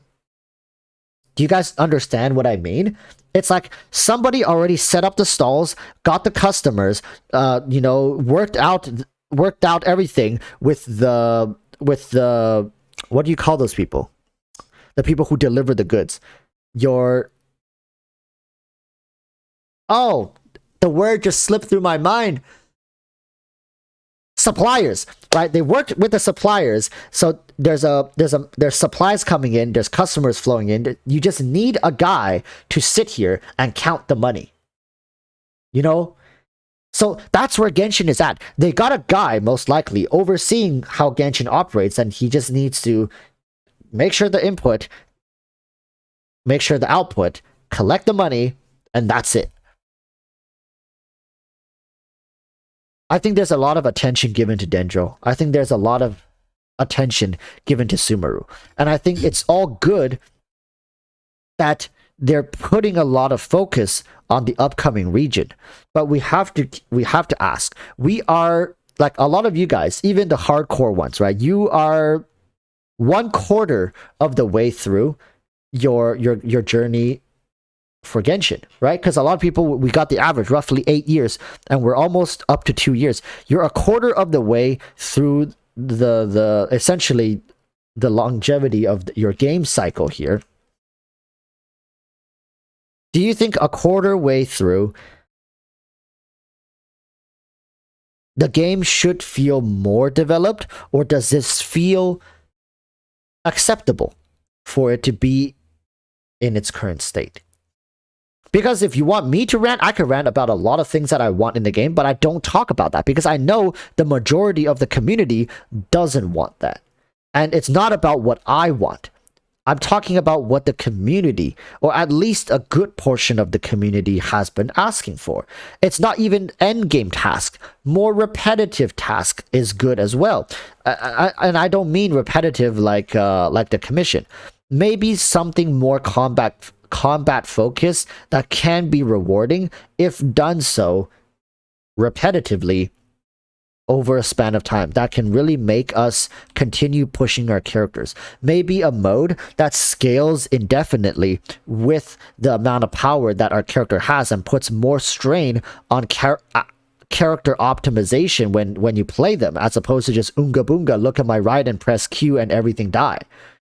Right? Because nowadays, when I play my Raiden Shogun at C3, I go into content, things just die. I don't even know how they died. I'm like pressing E and then like, oh, press a couple buttons and they're dead. So maybe a content that makes us feel like, oh, we need to farm artifacts, because that's the thing that's really getting to me right now, is that I don't feel like I need to farm artifacts anymore. Even though I know my artifacts are nothing compared to some other people. You know, I know people who have artifacts that makes mine look like +1 artifacts. But it just feels like I don't need to do it anymore. I need to stop. I don't feel like, oh, well, what am I going to do? For the next 6 months, I can grind artifacts. But for what? Why? And I think this question is what, like, what I'm relaying to you right now is essentially what people have been DMing me about, saying like, why do I need to keep doing this? I don't see the point anymore, right? And they're like, when it comes to lore, they've watched a lot of lore channels, they've explored the lore themselves, and it really doesn't take 3 weeks to finish the contents that's put out. There's nothing to do for these people, and I understand that frustration, right? And while I've talked to you guys about this in the past, is that play Genshin as a side game and have another game that you're really dedicated on, that you can grind, that you can kind of go hard with. But here's the other thing. What I've noticed, a lot of people have said, like, Walrus, here's the thing, all right? I'm a working adult. All right, I'm a working adult, and I have a couple hours to play this game every day. However, ever since I started making this game my side game, I've fallen in love with my new main game, and I find myself playing Genshin less and less. Being a side game that it is, it's designed that I can give little attention to it, and my account would still be functioning. But it's gotten to the point where these people say, I don't want to give any attention to it because I'm having so much fun with my new main game. For example, there's people playing Lost Ark, and there's people who are playing Elden Rings, right? There are people playing Elden Ring, and they're just like, I'm having. Is it called Elden Ring? It is, right? Yeah, and they're playing Elden Ring. They're like, I'm having so much fun playing Elden Ring, I can't get off. I can't get off the game. I don't have time for a side game right now because I need to keep grinding in Elden Ring. I need to, like, and they're so pulled into their new main game, and they say like, well, I don't want to open Genshin anymore. Like I don't feel like the FOMO has as tight of a grip on me as it used to. XS is asking me what's my main game. My main game right now is Lost Ark. I play Lost Ark quite a lot when I'm not playing Genshin. I'm mostly playing Lost Ark, and I've been checking out some other games as well, but nothing really has my attention as much as Lost Ark. And for me, work has gotten a little more busy. As you guys know, I work in real estate, and it's approaching the summer month with government increasing interest rate and announcing they're going to increase interest rate further down the line. You guys probably know what that means, right? That means people are hurrying to look for options to see if they can lock in a good interest rate right now, as opposed to waiting another 6-7 months down the line to lock in a worse interest rate. So like, I'm getting busier with my life, but I never felt more relieved to not feel like I'm forced to log in. Because back then, remember, when my characters used to be all level 70, level 60, level 80, and I'm like making videos and guides and talking about the game, when I there's a part of me that felt like, well, I don't really have the adequate resources to fully assess this character at their full potential, or at least like at a very high potential, right? But nowadays, I can get a new character, I can level them up to level 80 relatively easily, and with their talents all at like a good level, and I just feel that hoarding onto more resources, logging on the game to build stronger characters when I have cleared the abyss, just feels like I'm playing for the sake of filling up my time. And I think a lot of people don't enjoy that feeling as well. And like Flowcat has mentioned that Genshin might not be the game for people who want to fill their time with meaningful progression, because Genshin's meaningful progression happens mostly from AR 50 to AR 55 and around AR 56. That's meaningful progression. That's when you go from your level 80 characters to level 90, start building up powerful artifacts, and you start really challenging the abyss and figuring out your team rotations and synergies of what you have to work with. And once you push through that hurdle, you're really at the end game, right? It's lonely at the top, isn't it? When, like, there's a saying in Chinese, it's called 高处不胜寒, which is like, it's very lonely at the top. When you get to this point in Genshin, you feel empty because you've conquered everything. When there's nothing left to conquer, why would you still sharpen your sword if you've slain all your enemies? What's the point of, like, you might keep doing it out of habit, right? Like for a warrior who conquers lands, they needed to sharpen their sword, they need to make sure their weapons are all like, but once you've conquered everything, as far as the eye can see, as far as the brain can conceive, you've conquered everything. What's the point of still sharpening your knife? At one point, you're going to be like, 10 years in, you're going to be still sharpening your knife every morning, and you're going to stop and wonder, why am I sharpening my knife? I haven't slain anyone, I haven't fought anyone for the last 10 years. What's the point of sharpening my knife? It takes a long time to break out of a habit that you've built, which Genshin has become a habit, because we come on, we burn our resin because we wanted to progress, we wanted to get stronger, but now we're getting to the point where we are strong. We've defeated everything that the game has for us to defeat. So why are we still sharpening our knives? Right? That's a question that I've been asking myself. That's a question a lot of people have been asking themselves. But you know what's not a question we've been asking ourselves is if Walrus can continue clapping cheeks in Raid Shadow Legends. Wow.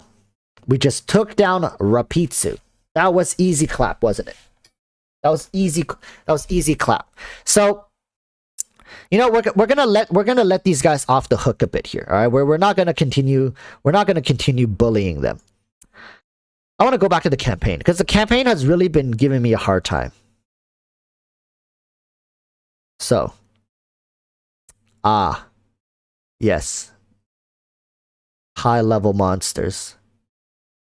Can we get rid of this? It's good that this lady also is she's like a lightning symbol. What do you call this? What do you call this? Electro? Scullio? Right? Electro, Scullio, Blue Flame Bolio, and Neutral. Let's try this team out. Let's see if we can beat it on auto. With my new tank. Look, like it. She looks so.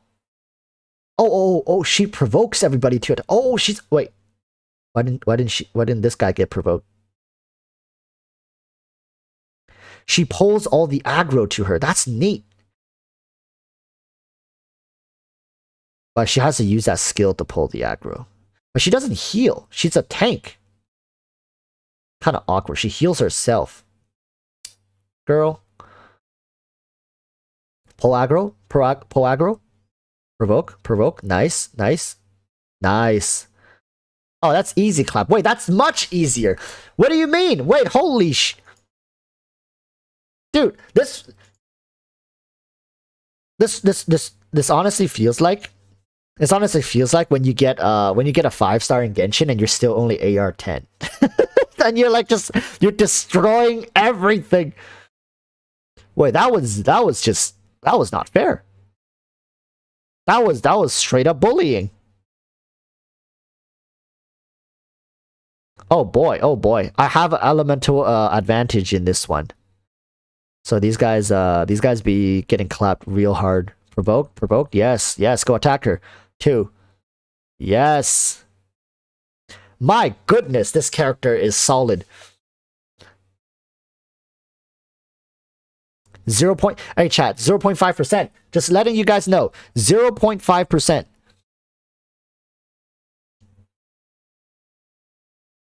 Huh? How about that?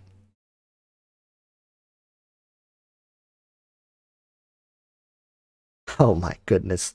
All right, I'm gonna keep letting it run automatically while we get back to the discussion. I want to rechat a little bit. All right, I want to rechat a little bit. I want to see what you guys have to say. Let's see. Flowcat, I hope you're having a good day and night. Yeah, and Flowcat, I know this topic is it's definitely something that it's not positive, and I've defended Hoyoverse when I feel like people were going overboard. This is the distinction. There's people who's been asking me this, like, Walrus, didn't you just make a video saying that we need to not holler at Hoyoverse for what's going on? But you got to understand, I'm not blaming them for not releasing 2.7 right now. 2.7 can be delayed. I think I can have 2.7 be delayed for a month, 2 months, 3 months, 4 months, whatever. But what I am saying is Hoyoverse has failed to put in place a system that can allow the player to enjoy the game without the need for their FOMO tactics, such as, oh, pull on this character banner before they go away. Hey, make sure to participate in this event, because if you don't and it goes away, you're going to miss out on these goodies, right? They've been so focused on these business tactics that when when shit hit the fan and they didn't have enough resources, time, or whatever to produce the content that we need, then we end up in this state when we didn't need to. We didn't need to be caught in a position where Hoyoverse got too busy, whatever is because of their either it's because of COVID or they're working on too many projects. It doesn't matter. If they wanted to extend a patch, they should be able to do so without needing to worry that players have nothing to do. But the reality is they should worry, because players really are struggling to find a reason to log in. And I think that's a big enough concern for Hoyoverse to address. They need to kind of come in and be like, well, what are we going to do about that? Players don't feel like logging in. Is there any way we can kind of give better incentives for player to log in? They have no answer to that question. And I think as a company that's their size, they should be thinking about this. They should be thinking, okay, so what can we do to give players a reason to log in? Right? So, Aggie Molana says, when 2.7 update? We don't know. Like, let me go check.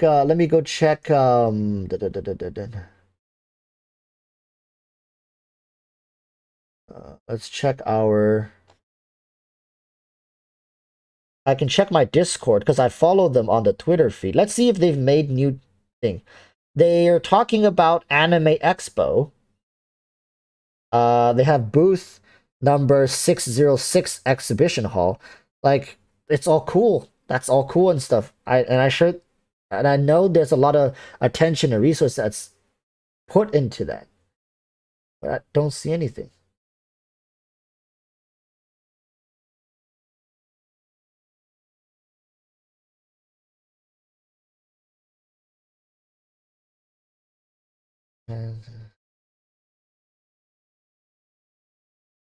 Yeah, there's no news. There's no news. And Flowcat says, I hear all the complaints and I understand. Generally. Yeah, man. I have aspects of the game that I really enjoy. There are things about the game that I think I still really enjoy. Every time the Abyss kind of refreshes, there is a part of me that does get excited. When a new patch is about to drop, it gets me excited to be able to try out a new character in different new teams and to just be able to fill up my rosters a little more. But apart from that, and maybe like the main story, the Archon quest, the lore that I'm interested in, everything else feels too systematically set in place for us to do things for the rewards. And I'm sure for someone like you who can afford to not play the events if you didn't want to, you can understand where I'm coming from. If I don't get enticed by their rewards the same way free-to-plays do, and I don't know how much of the free-to-plays enjoy the game because they want the reward or they want to play the game for the game. Like, I made a video also talking about this. If the rewards were removed, how many people would still do a lot of the things? And a lot of people said they won't. There are some people who still said, like, oh yeah, even if I don't get any Primo Gems for exploration, I would have still explored the entire map and opened every single chest. And I think that's the people that Hoyoverse was originally targeting this game for. And here's the thing a lot of people may not understand is that when we threaten Hoyoverse, saying like threaten, I'm using the word threaten, but I really mean like when we say to Hoyoverse, hey, if you don't do something, you're going to lose a lot of players. Maybe Genshin is thinking, like Hoyoverse is thinking, well, we made this game is originally, and we anticipated for a player base of a certain size, and we have far exceeded that size.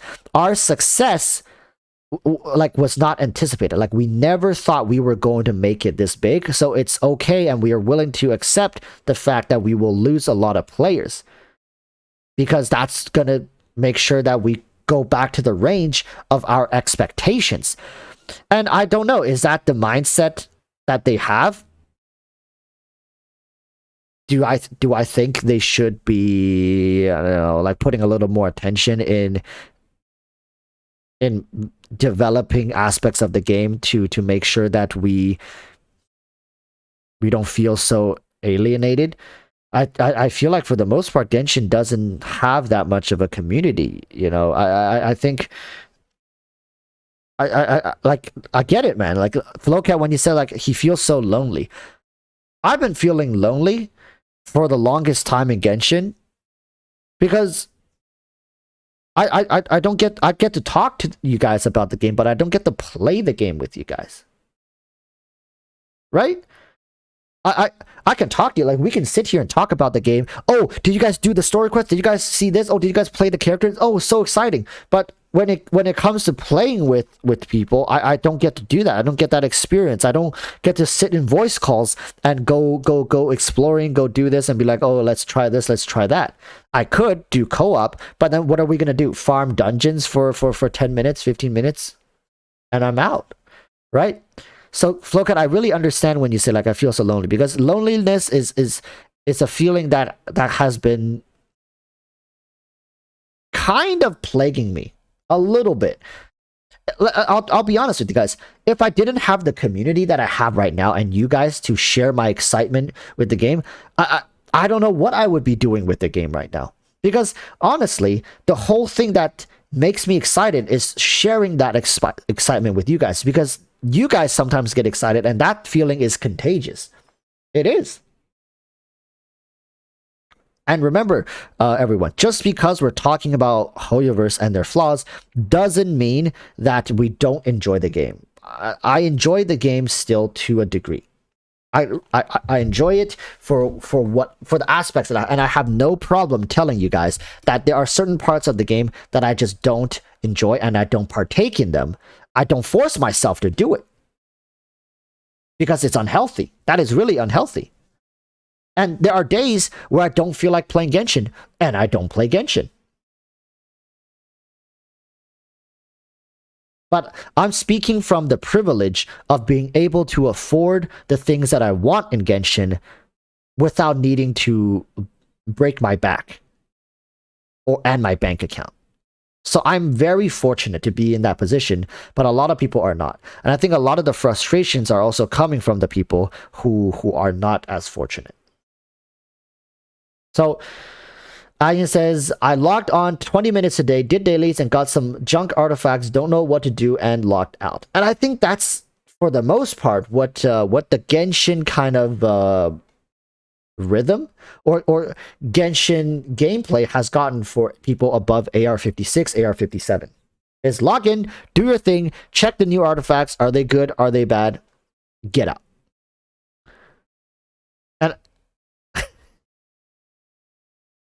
And is that a bad way to play the game? Is it bad if the game was designed to be played that way? Right?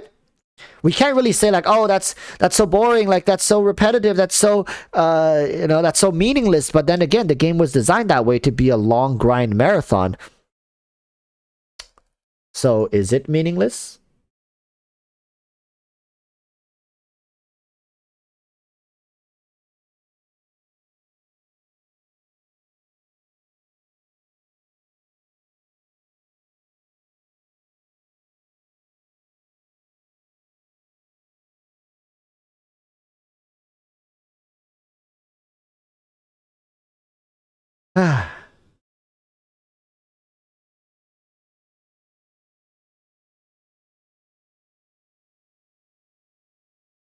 Sorax says, imagine no resin cap, same day you came back and could grind for hours. Sorax says, there are things that I agree with, but one of the things that I have to side with HoYoverse for their business model, for the sake of their business, is that I cannot agree with no resin cap. Flowcat says, I have too many thoughts to fit into chat. Everybody will disagree with me. Hardcore gamers do not like the horizontal content, and casuals do. I see someone's on a small part of the game. So, Flowcat, are you comfortable hopping into chat? And remember, chat, like, we have people who play this game with different perspectives, and it's not about shitting on people who don't agree with you. I hope you guys can understand that we can sit here and talk about this openly and disagree with each other. And Flowcat and I have disagreed with each other. Sanzu and I have disagreed with each other. But why do they still tune in, watch what I have to say? Is because we have to respect what they say. We have to at least try to understand it from their perspective. Okay? So, Flo, are you comfortable hopping in chat? I would love to have you speak your mind, because as somebody who is also a content creator, which Flowcat is, I think it's going to be interesting to see it from his perspective.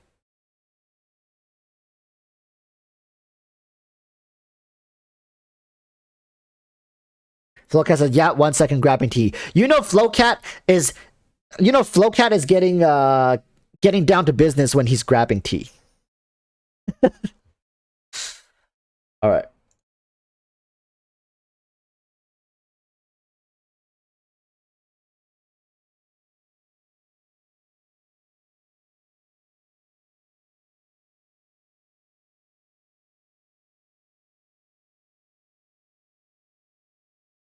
All right. So he is here.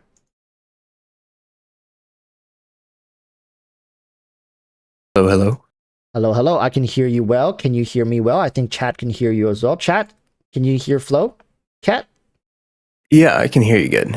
All right. Okay. What's up? Yeah, it's always great whenever we have these kind of discussions, because I think as players and as content creators, of course we can never agree all the time fully, right? And I would love to hear your side of things. So maybe kind of give us an idea of how long you've been playing, and kind of your journey progression till now, and what you find, what you agree and don't agree with. Let's just go with that. Yeah. I think that's a good way to approach it. Like, I'll try to explain my experience with the game. Yeah. And then, we'll go from there. So I started back in Ganyu's first banner. I actually started the game because I used to play Breath of the Wild. Kind of ran out of content there. I got like 200 hours out of that game, and I was like done with the story and done with pretty much all the quests and everything. So I came to Genshin, and I actually expected the game to be really bad because of all of the, like, just the general criticisms of the game and Breath of the Wild clone and all that stuff that was kind of floating around at the time. Right. That was like early 2021-ish, right? Like when you first came in, people were still on the hate train for Genshin being so similar. Yeah, that was the big thing. And then I remember watching a video and seeing like Amber and some of the other elemental like fighting things, and I was like, oh, that is so cool. Like the combat just looks fun in this game style, like the art style looks really neat, the characters look neat. So I started playing. I decided after like 3 months or so that I really liked the game, and I mean from there on I just kept going with it. I decided probably 6 months in or so that I wanted to potentially make content on the game, but I wanted to wait until I was like a year in, just to make sure that I wasn't like still somehow in like a honeymoon phase, and like still like love tripping on the game or whatever. And so once I got over a year in, I was like, yeah, no, I can see myself sticking with this game long term. And primarily what's kept me in love with the game is just the like I'll use Lost Ark as an example. And this is where it's going to be hard for maybe me to explain to like more hardcore gamers why Genshin's so meaningful to me. But like for Lost Ark, for example, it's a lot more grindy. There's always content. There's always something to do. Like you can get on that game. You could play for 10 hours straight and be progressing and making, all this stuff. But the lore and the story and the world building in that game is very basic, and I think a lot of hardcore gamers prefer it that way. Like they'd rather just get through the story and kind of know what it is and it just be kind of like done, and then they want to get into the grindy progression content and the raids and the hardcore stuff, and they want to get into that and just stay there. For me, what ends up happening in a game like Lost Ark is when I hit that grindy part, it's incredibly difficult for me to spend the hours without like caring about the world or the characters that I'm fighting, the bosses, like if I'm not invested in them, it's just so hard for me to care. Yes. Right. The difference there is, you can probably tell where I'm going with this, is that like Genshin, the lore and the characters and the world building, there's such a heavy focus on it, and it's done so well that I mean, I'm emotionally invested in these characters. Like Kazuha made me cry. Mm-hmm. And I just, for that reason, it feels satisfying to play the game, even if I'm not doing something super, like I'm not progressing a bunch. Like if I'm just going around killing enemies with Kazuha and the team that I built and just enjoying like playing with them and stuff, it's like, I'm just enjoying it. It doesn't, at the end of the day, I guess I just don't really care as much about the progression aspect. I just care more about feeling invested in the world and stuff. And that's why I care so much about them focusing on that. Like, it's clear to me that they're putting a lot of effort into when they're designing the regions, and especially like the chasm had a surprising amount of lore in it, like shockingly. Yeah. But yeah, I'm kind of rambling at this point, but that's I guess the best way I can explain it is that, like, I think the fundamental difference, there's just a lot of hardcore gamers that really want that, they have the investment in the story, and now they want that really grindy progressive content all the time. But I think that HoYoverse has kind of devoted just so many resources and time towards the more casual side of it, and that's really just the split problem that people are having. Right. And so taking what you just said, let's kind of talk about that. All right, let's talk on that topic. It's because in my videos, I always tell people that you always need a purpose, right? And I think that for most people, they've started to realize that their purpose is starting to they're starting to lose that purpose. Whereas for you, your purpose has is still going strong, right? It's very clear that you enjoy the game for what it is, and you enjoy interacting with these characters, exploring their lore, or in fact just hanging out, chilling, killing some hilichurls, doing some daily tasks, and you still find that a purposeful thing. But the thing with most people is that their purpose is starting to dwindle, right? And you mentioned in chat earlier, like if you find this game, you want this game to be more grindy than it is, it might not be your thing. And I can resonate with that to a degree, in saying that if you want to grind, Genshin is definitely a bad game to get into. But this whole grind culture is really not what people are really after either. Because I don't know how many people even know a game called BDO. BDO is a game you can grind, sit there and grind until you pass out. It won't punish you. But the progression system is extremely punishing, because think about it like this: for a game that puts so much emphasis on grinding, then progression has to be so difficult. Because if you can grind for 3-4 months and then you're done, what's the point? The game's gonna die. So for BDO, the system is set in place so you can grind for 2-3 years, 10 hours a day, and yeah, you'll be strong, but you'll never really get to the end game. And that also is something that turns a lot of people away. So Genshin is kind of on the other spectrum, though, in my opinion, is that they don't put so much emphasis on the grind per se, but if you really want to grind, there is a long-term goal. You can god tier artifacts, right? God rolls on every single piece of artifact for every single character. That could take you, if you're unlucky, decades to achieve that. But then, where's the purpose? Right? In BDO, the purpose was, I got killed when I was a noob, and I want to make sure that next time people jump me in the wild, they can't kill me. So that's a PvP incentive to protect yourself, to kind of clap cheeks. But in Genshin, getting stronger is only to kind of complete content. And when there's no content to overcome, to a degree, they lose a lot of the purpose, right? And it's great that, for example, you don't put much emphasis on getting stronger, but then you really have to enjoy and to explore the other aspects that the game has to offer. And I just feel like most people are losing that passion, and it takes a long time for the Archon quest to progress. I don't know with what Genshin has offered the player lore-wise, it's enough to hook people to have them come back every 6 months to progress the Archon quest, as opposed to staying and sticking with the side quest and the event quest and all the other lores, right? So what do you think about the players who kind of have lost that drive? Is there anything that you can say to help them get excited again?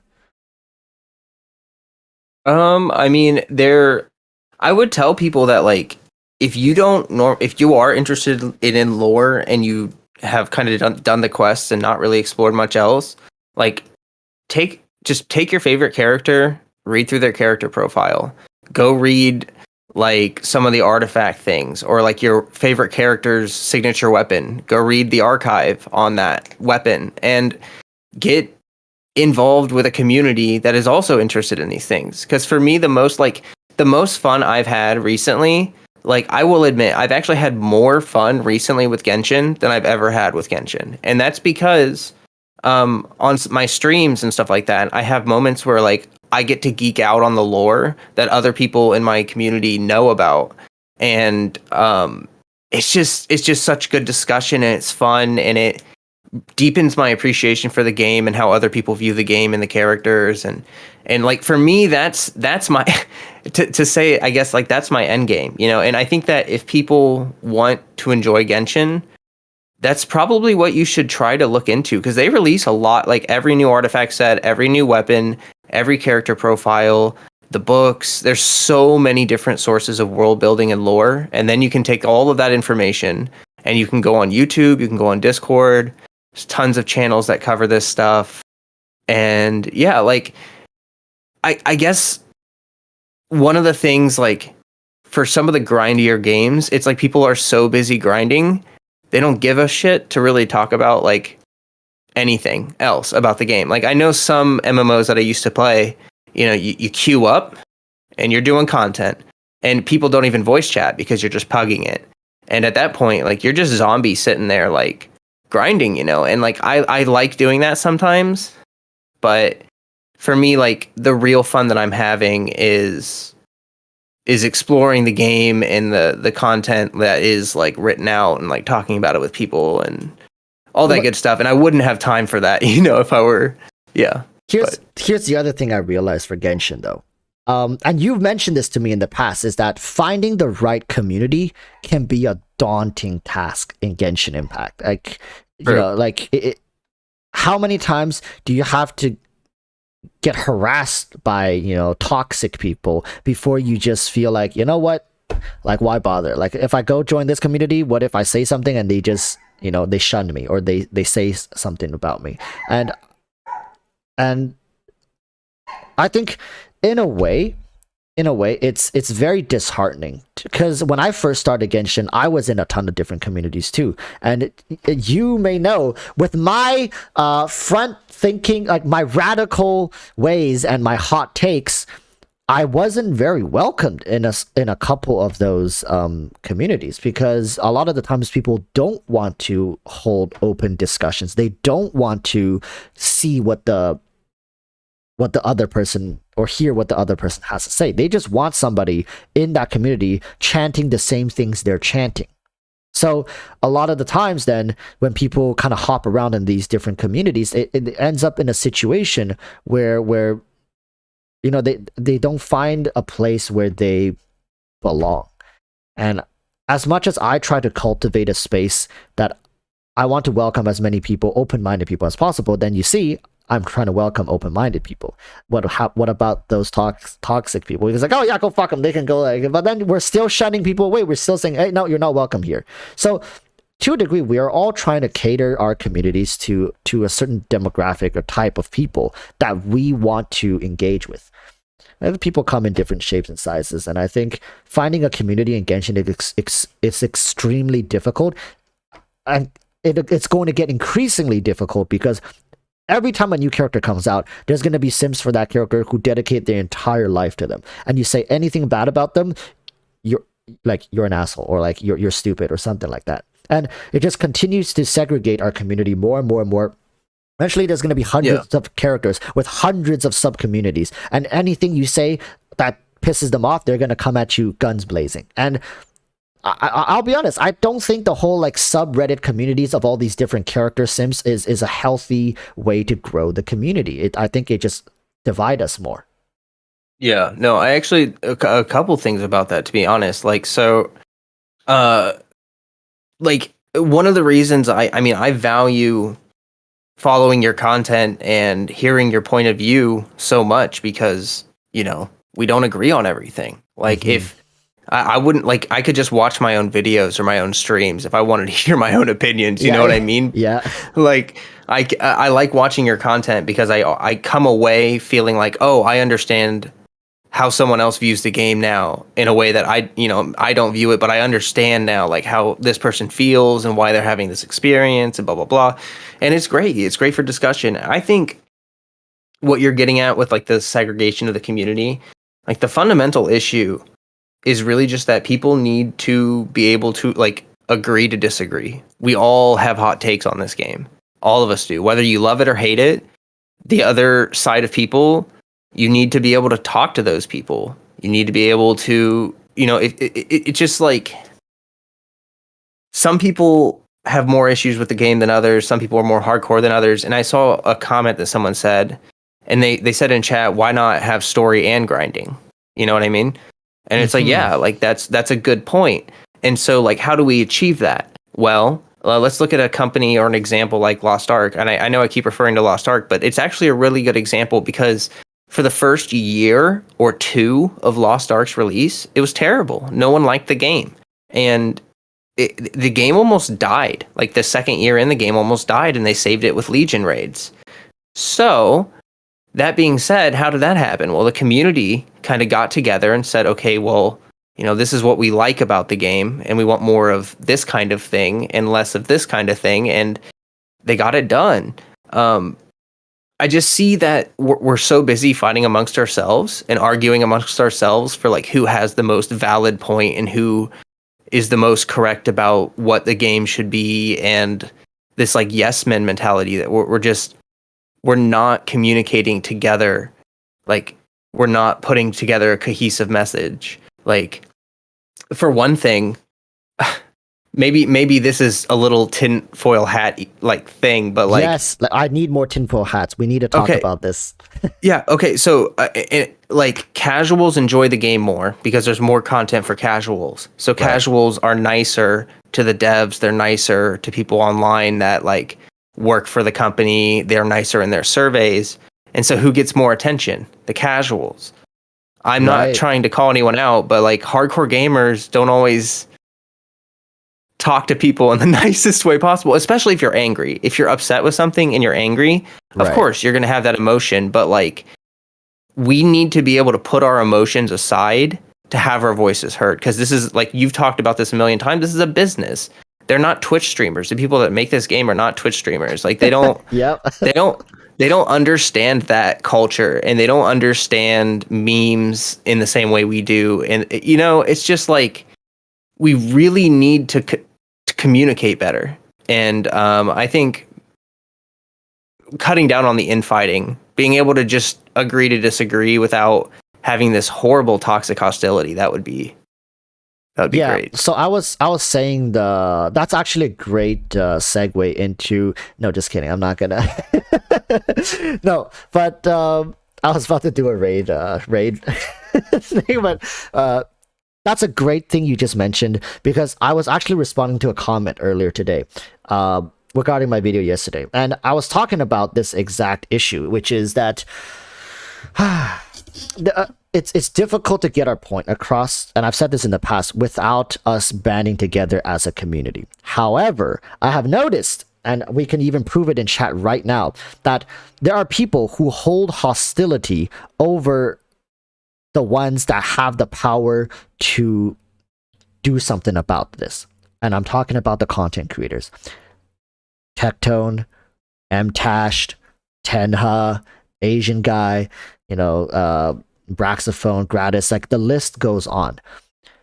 If all these content creators were able to band together and get their communities together to make noise and to incite some sort of change, or to actually put through like a reasonable feedback towards Hoyoverse, I am confident that in time, it might not work immediately, but in time, there might be some sort of response. However, I was saying to this person in the comment, was it in DMs or comment? But I was saying that the problem is there are people who watch Mtash but refuse to watch Tenha, or people who watch Ziox but refuse to watch Tectone. So which makes it so that, like, I'm sure you all have noticed that content creators in the Genshin space, apart from a select few, don't really collaborate with each other, because there's a problem with people giving their opinions back in the day, and now people hate them for saying that way back in the day, to the point where they will rather self-destruct themselves than to participate in anything that person has to say or do. And I have these audiences. I have a ton of people who will refuse to engage or to listen to what I say, and they will only come to my videos to comment something negative. That's it. That's all they will do. And if I were to ever collaborate with someone else, they will refuse to watch that collaboration, because it's me. It doesn't matter what I have to say. It doesn't matter if what I'm doing is to try to help better the game, to help push forward an agenda. No, to them, it's all, BS, and it's all just cloud chasing or whatever. So we are so busy, like you were saying, we're so busy fighting our little battles amongst ourselves that we would rather self-destruct ourselves than to band together for a good cause. And I am a smaller creator compared to Tenha, Tectone, Mtash, and I've noticed that even in like Mtash and Tectone's case, sections of their audience who hate the other person and will absolutely refuse to engage in content when the other person is present, which is sad to say, because like there's so much work content creators. This is such a powerful community. If we just banded together 20% of the content creators in like the Western content creation space, we can bring about a lot of change. But sometimes because Mtash said Klee was bad over a year ago, he's a toxic doom posting asshole, and like who's a crybaby. And apparently because he cried on stream because he felt bad about promoting a gambling addiction, he's a crybaby, he's weak, he's soft, and he's a drama queen, right? And they refuse to watch, and that is so bizarre for me to see, because now we can't work together. Yeah, I'm just gonna call out every single person that's like that. Like people, so Genshin is kind of an unprecedented game. Like obviously, first of its kind to come about or whatever. And for that reason, there's all this uncertainty. People don't know what to think. They don't know. Like people play this game like, should I like this game? And they go on YouTube looking for other people's opinions to validate how they should feel about a video game. And let's be honest here, if you need to go online to watch a content creator to validate your opinions, to affirm that you think this is a good game, then like that's just so dumb. Like people need to just grow up, to be quite honest. It's sad to me that people function like that. And if people can't get out of that trap, if they're so emotionally invested in what a content creator said about a game that is kind of up in the air, like we're all not really sure what's going to happen in the future of this game anyway. Like those kind of people just need to stop being toxic or to go do something else.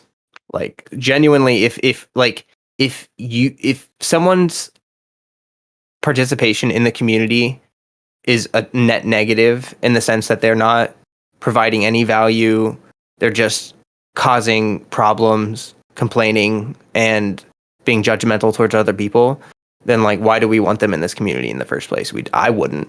I would rather them just go play League of Legends or something like that. You know what I mean? Right. And I think to a degree that calling someone out when they say something that's wrong, it's fine. For example, remember back when I was doing an account review and I was talking about like how EM works and how like swirl reaction, like application, and people immediately in chat were like, no, Walrus, that's not how that works, man. And then I was like, wait, that's not? So how does it work? And then people were like, this is how it works, right? It goes like, and I was like, oh, so that's how it works.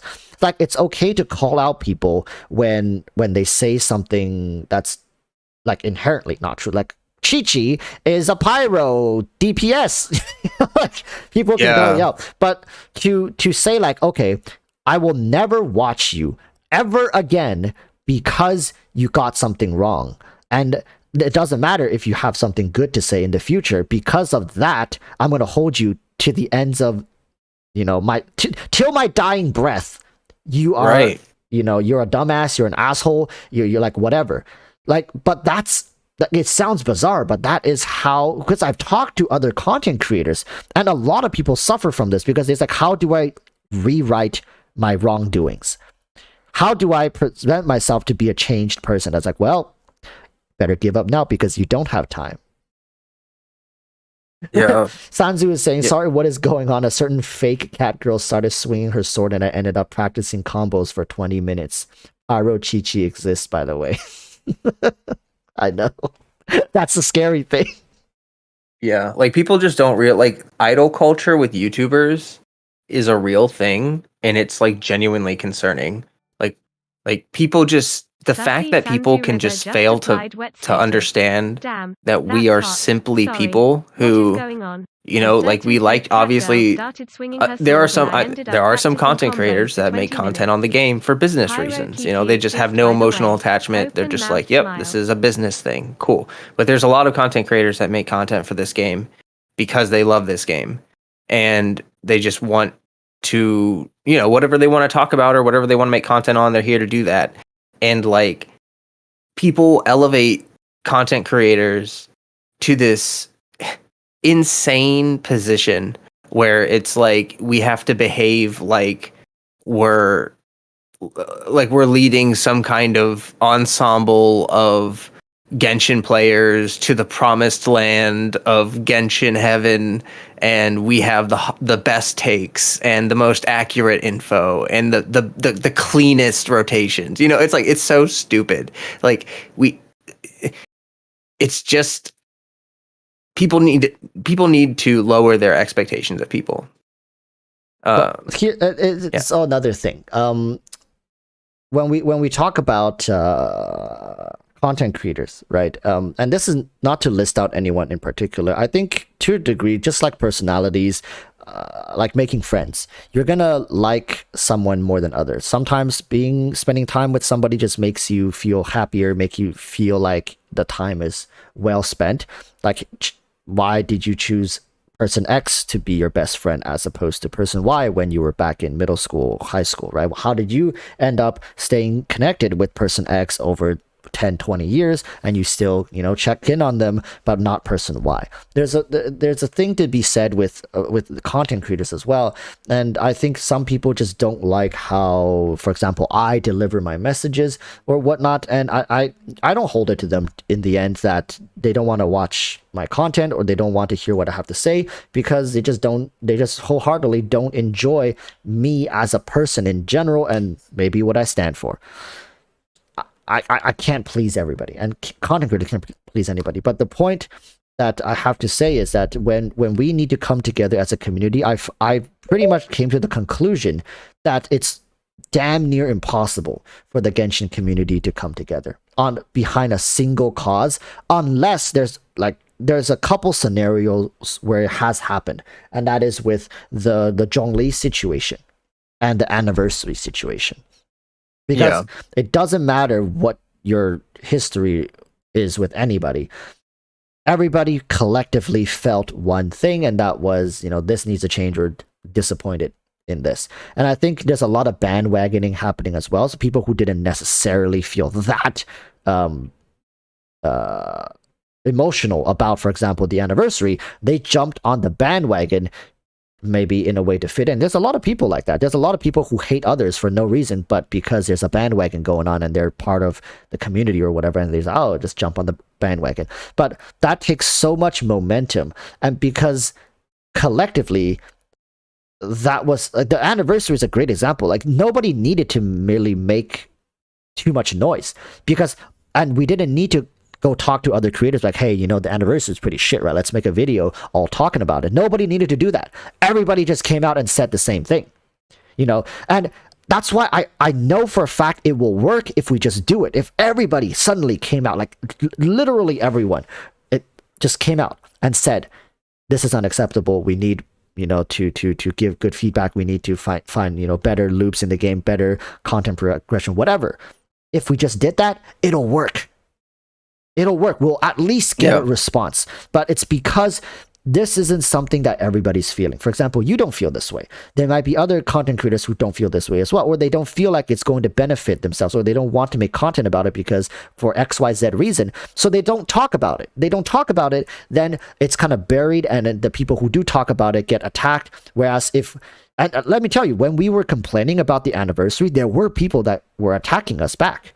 But it's just the overwhelming amount of momentum that was pushing us in that one direction made sure that the people protecting HoYoverse, saying, hey, it's fine, don't worry about it, I still love HoYoverse, those people just kind of got pushed out of the way, and then the whole thing just went forward, and we got a response.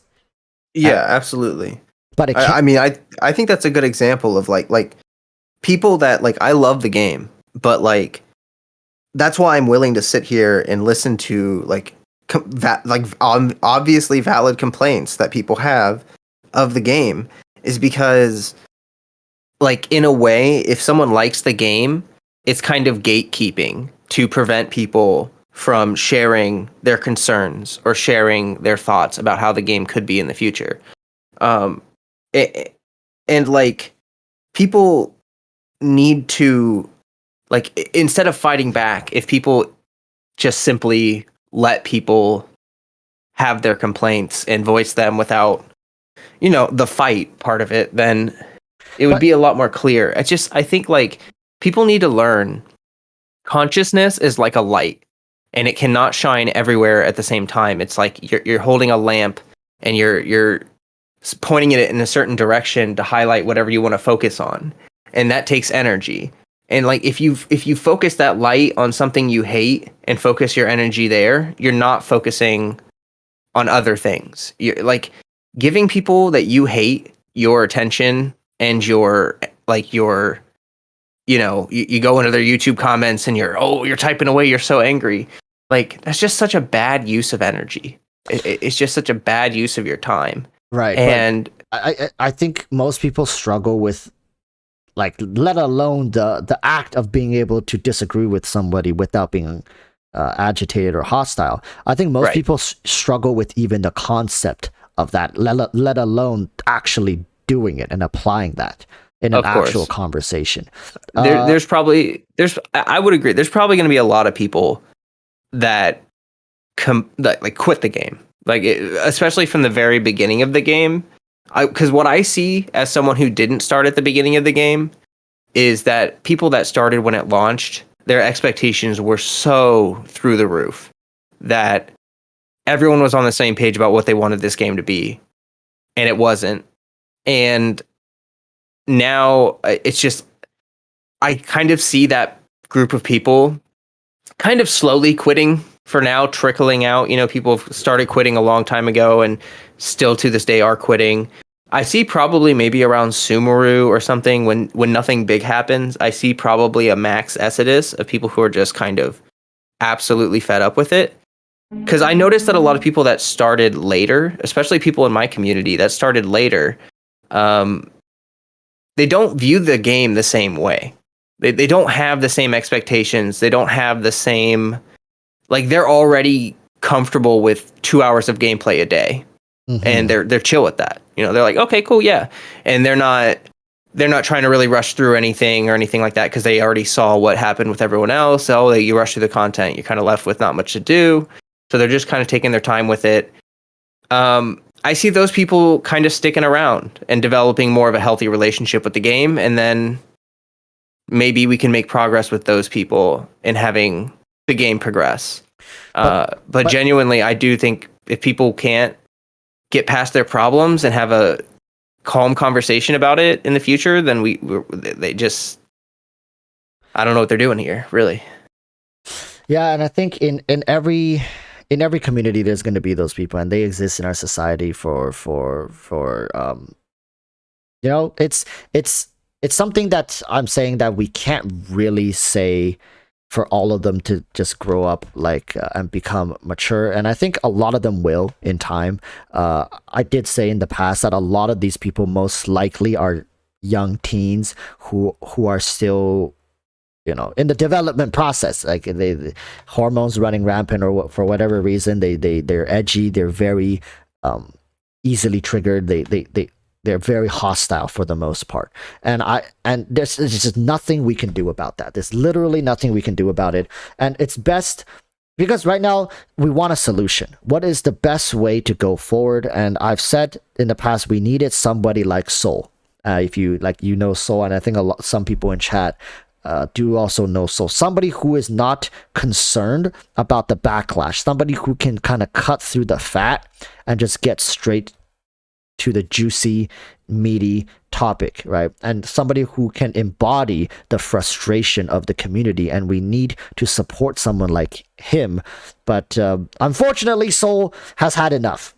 He just doesn't feel happy talking about this, and he even said, he can spearhead this. He can be the voice of people's frustrations, but it's incredibly difficult to do that because he gets hate 24/7, death threats, people telling him to quit, people calling him like nasty stuff, and it's sad because I support him, but I'm tiny compared to somebody like Tectone and MTash, and even if Tectone and MTash supported him, what about Ziox? What about all these other creators? What about right? It's never enough. There's not enough. Damn, that's hot. Bad analogy. Fat is what makes meat juicy.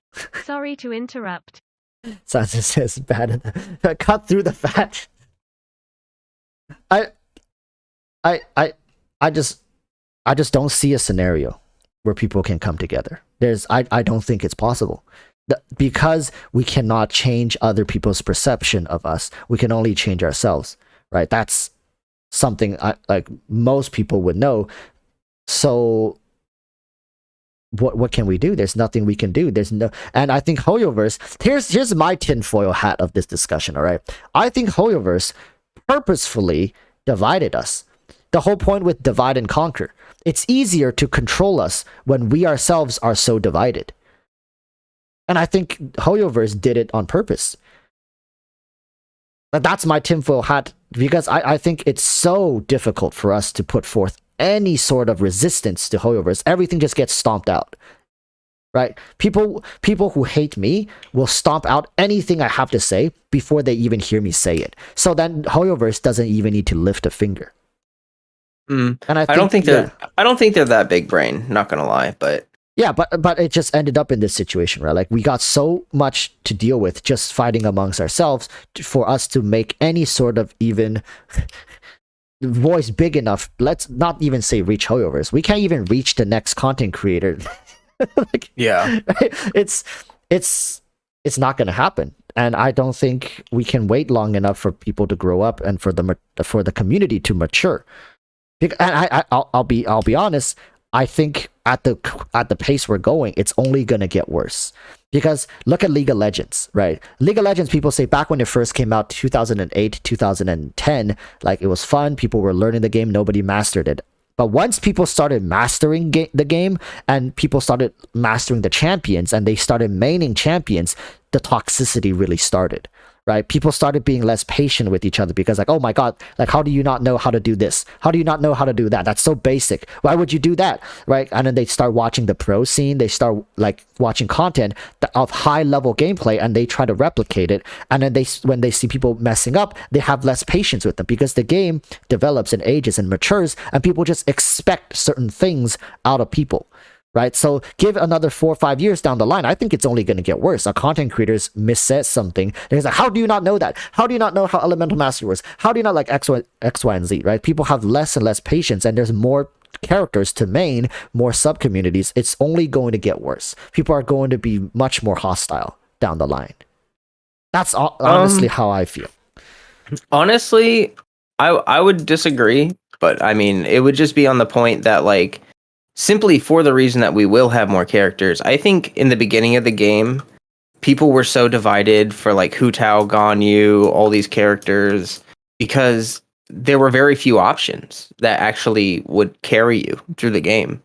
Mm-hmm. And very few things that you could do that would truly make your account cracked. Like, do you have Ganyu? No? Oh, okay, your account's not cracked. Do you have, you know what I mean? But now it's like, oh, do you have Ayaka, Ito, any of these characters that are pretty dang good? And yeah, your account's solid. And so I think that over time, people will kind of calm down and realize that, like, it's not as serious as they think it is. Like, people can just enjoy the characters they like, and in the end, it's really not that big of a deal if you like one character over the other, because they're pretty much avoiding power creep. And, you know, Ganyu mains are still happy. Hu Tao mains are still happy. Ayaka mains are happy. You know, it's just like, it just kind of seems how the game's progressing to me. But I do think, again, that there is going to be like a mass exodus of people that have a lot of qualms with the game, a lot of baggage, emotional baggage, you know, kind of thing. And they just simply can't get over it. Right. But like when I made my video about Yoimiya and Hu Tao, I was highlighting both of their pros. Like, that video is I think still one of the most disliked videos, and most of them are just Hu Tao simps calling Yoimiya trash. Yeah. Like, they watch probably like 10 seconds. And they already left a comment. And I'm sure I don't know if you get comments like that, but you know, the second you read their comment, you know they didn't even watch the video.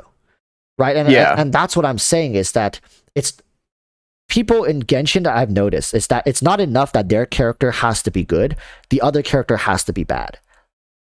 Like, that's their mindset. I think that's a gacha hangover. Like, I think there's a lot, like, Hoyoverse is trying to do gacha different for Genshin. Obviously, they're trying to avoid power creep. They're doing a couple other things, like 4 stars are actually in some cases better than 5 stars in like certain roles, and I think that that's intentional. But there's a lot of people who have expectations of Genshin based on like other gacha games that have come out or like the history of gacha games. And so like that's why they expect power creep. That's why they expect these new units to be cracked or Yeah, and or whatever. It's the same thing with Ganyu and Ayaka. I don't know if you ever saw the comment. There was somebody who, and I think I even posted it on Twitter. Somebody was just like, ever since Ayaka came out, Ganyu has been trash, like literally unplayable, and like garbage. And I took that comment. I think it's still on my Twitter. I don't know the exact quote, but they said like something about Ganyu being like useless or inferior or like you shouldn't play Ganyu anymore because Ayaka is out. And there are a lot of people like this, and I'm just here. I totally disagree. Ganyu already off the meta ever since Ayaka released. Ganyu already become useless in Abyss. I have the quote right here. And it's like, this is the comment. I didn't even show the name because the point is not to like look at that. Right here, that's the comment. I totally disagree. Ganyu already off the meta. Ever since Ayaka released, Ganyu already become useless in Abyss. And that is just a statement that is just false. But there's you wouldn't believe the amount of people who actually believe this. Yeah, you see, I'd be willing to bet that person plays FGO and they know gacha games more than anyone else. They know they know what Hoyoverse is up to. And you know what I mean? Like they can't be told different. So it's like they're not even paying attention. But that's what I'm trying to get at, is that these people don't. It's not enough that their Ayaka is the best character in the game. Ganyu has to suck. Like, it just has to. And I think going forward, a new cryo-based DPS unit is inevitably going to come out. Another pyro-based DPS unit is inevitably going to come out. That's a 5-star. And guess what's going to happen? They're going to run it through the same formula, right? What's his name? I Went to Lose is going to make a comparison. Oh, Ayaka versus Ganyu versus, Choo Choo Baba, who is a Dendro Cryo Spear user. That's a 5-star who's a DPS. Right, and guess who's gonna have the most DPS? And oh, look, Ayaka is on top by 0.5%. Well, Ganyu trash, new character trash, or the new character is better than Ayaka by 0.5%. Well, no, Ayaka's out of the meta, trash, literally unplayable. That's the mentality. That's just how it happens. And when we exist in this space with people who think and behave like this, how can we ever have unity and push forward with any sort of problems solving? I do have a solution, but it might not work. We can just meme on them really hard, and either they'll get it or they won't. They're children. Of course they're children though. Like and a lot, they have their own sub communities as well. Like they have sub communities that are rivaling the sizes of like a medium-sized content creators, where they have echo chambers of hundreds, if not thousands, tens of thousands of people who echo the same thing. Like, yeah, Ganyu sucks ass. Like, and can you imagine play Ganyu when Ayaka's around? Must be broke. Can't relate. Oh, here, let me stroke that ego for you real quick, bro. Like, let us hear what you have to say. Yeah, man, Ayaka's so good. I fucking like one-shot everything in the Abyss, AoE, and it's in a full jerk circle of them. And how can you meme on them? Like they literally go back to their little safe space, and then they just go to town. And they have people who truly believe that. It's not just they're not even memeing. They're wholeheartedly dead serious thinking that Ganyu is now irrelevant because of Ayaka. Yeah, we can't convince them otherwise. And why would we waste our time to do so? I know, but like when a new cryo DPS comes out, we can, like, on the release day of that new cryo DPS, we can say that it's like Ganyu's and Ayaka's funeral. Like, let's all line up in procession and pay our respects to Ganyu and Ayaka. Yeah, but from this day forward, they're useless. Yeah, but now you see the problem with that is, even though we will be memeing, there will be a group of people who takes us seriously. Yeah, I know. There's that group of people, like, you can't joke about anything, you can't talk about anything, you can't say anything negative, and you can't even you cannot misplace one decimal in any sort of factual discussion or any discussion for that matter, because then you're misinforming the community and you're just unreliable, or you're a troll or something, and they discredit you going forward. It's crazy. Yeah, and that's back to the expectations of content creators. Like that's crazy. Like that's just that's so unreal to expect of anybody. Yeah, and these two communities absolutely hate each other. That's the funny thing. These two the community that like just follows their waifu to the ends of the earth and spout random nonsense, is absolutely despised by the people who are after hard fact and truth, and they absolutely hate each other. They don't mingle with each other. Oftentimes you'll see in the comment section, that's the two people who has a 70 like reply thread about each other, and it starts with some like the first comment is always like, damn, your Mia looks nice, can't wait to build them, and then it just spirals into the fucking abyss of, and then towards the end it's just like, yeah, I hope you fucking crash and like burn and die in a car. Like what the hell, like how did that even happen, dude? It always like how did we ends get here? Yeah, and expecting a community like that to come together for like a orchestrated cause, it's just unbelievable. Like I don't think it can ever happen. They're gonna be like, oh, I'm gonna have to sit in the same room as the Hu Tao simps. Why don't you just like just unplug me, just cut me off, like cut off my arm, my legs. Like I'll rather die than sit in a room and stand arm's length from this person for the same cause. Just let Genshin die. I don't care. Let Genshin die. I'll never, they hate each other so much to the point where they're willing. That's why I say we're self-destructive. We would rather self-destruct than band together with these people that we don't agree with. And it's, dude, it's so frustrating to talk about this, because I'm basically admitting that there is no way for us to work together. And I know me, I'm usually optimistic. I know, but I think, like I mentioned earlier, I think there will be a mass exodus, and I think it'll be probably those people. But they always keep watching the videos, though. They always they're always still in Reddit. They're still typing, and they're like every time something good happens, they're very silent. Even the tiniest bit of bad news, like dead game. Told you. Thank God I quit like 6 months ago. Dead game. That's the unique problem of being a content creator, is that we have to deal with that on an extremely regular basis. Because I get the same thing. I mean, I get people that like, whenever I make discussion videos about Genshin in general, people pop in, clearly haven't watched the video, and they just want to say their piece or whatever. They just want to shit all over the game. And then my response is usually like, I'm sorry you feel that way. I feel quite differently. And then they usually then they go and watch the video and they say, I see that you like the game.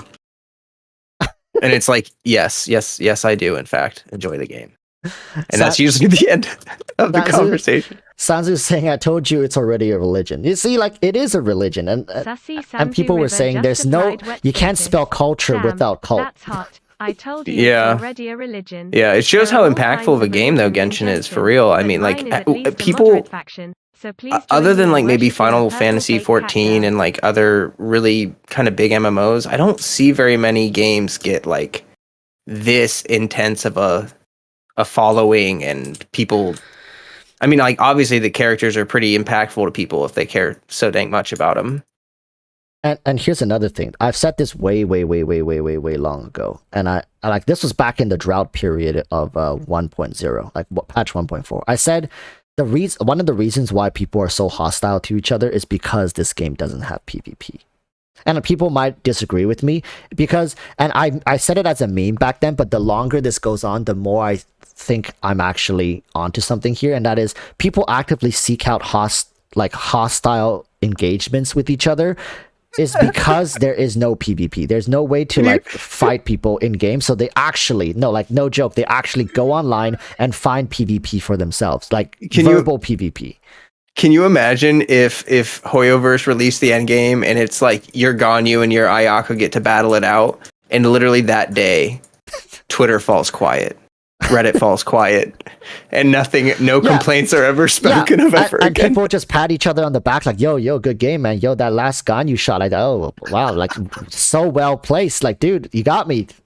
Like, and I think yes, there's gonna be certain degree of toxicity and be like, oh, like yo, you're just like rank, like, oh, I'm rank higher than you, so why are you talking shit, right? Like, oh, get good or something like that. There's gonna be conversations like that, and I think then people will be like, oh yeah, like you just cash and spent money, and you, like, why bother even playing the game if you're gonna, like, that conversation will arise. That's a whole different problem. But I wholeheartedly believe that a lot of people, or like in the Genshin space, we find it so bad is because most gacha games, most of them have some sort of player versus player, or some sort of leaderboard, or some sort of in-game engagement. But Genshin doesn't have that. For being like a live service gacha action RPG game, it's just there's like a surprisingly little amount of flex in Genshin. Yeah, there's for no how flex. intense of a there's like you have a C6 R5 unit and everyone's like, okay.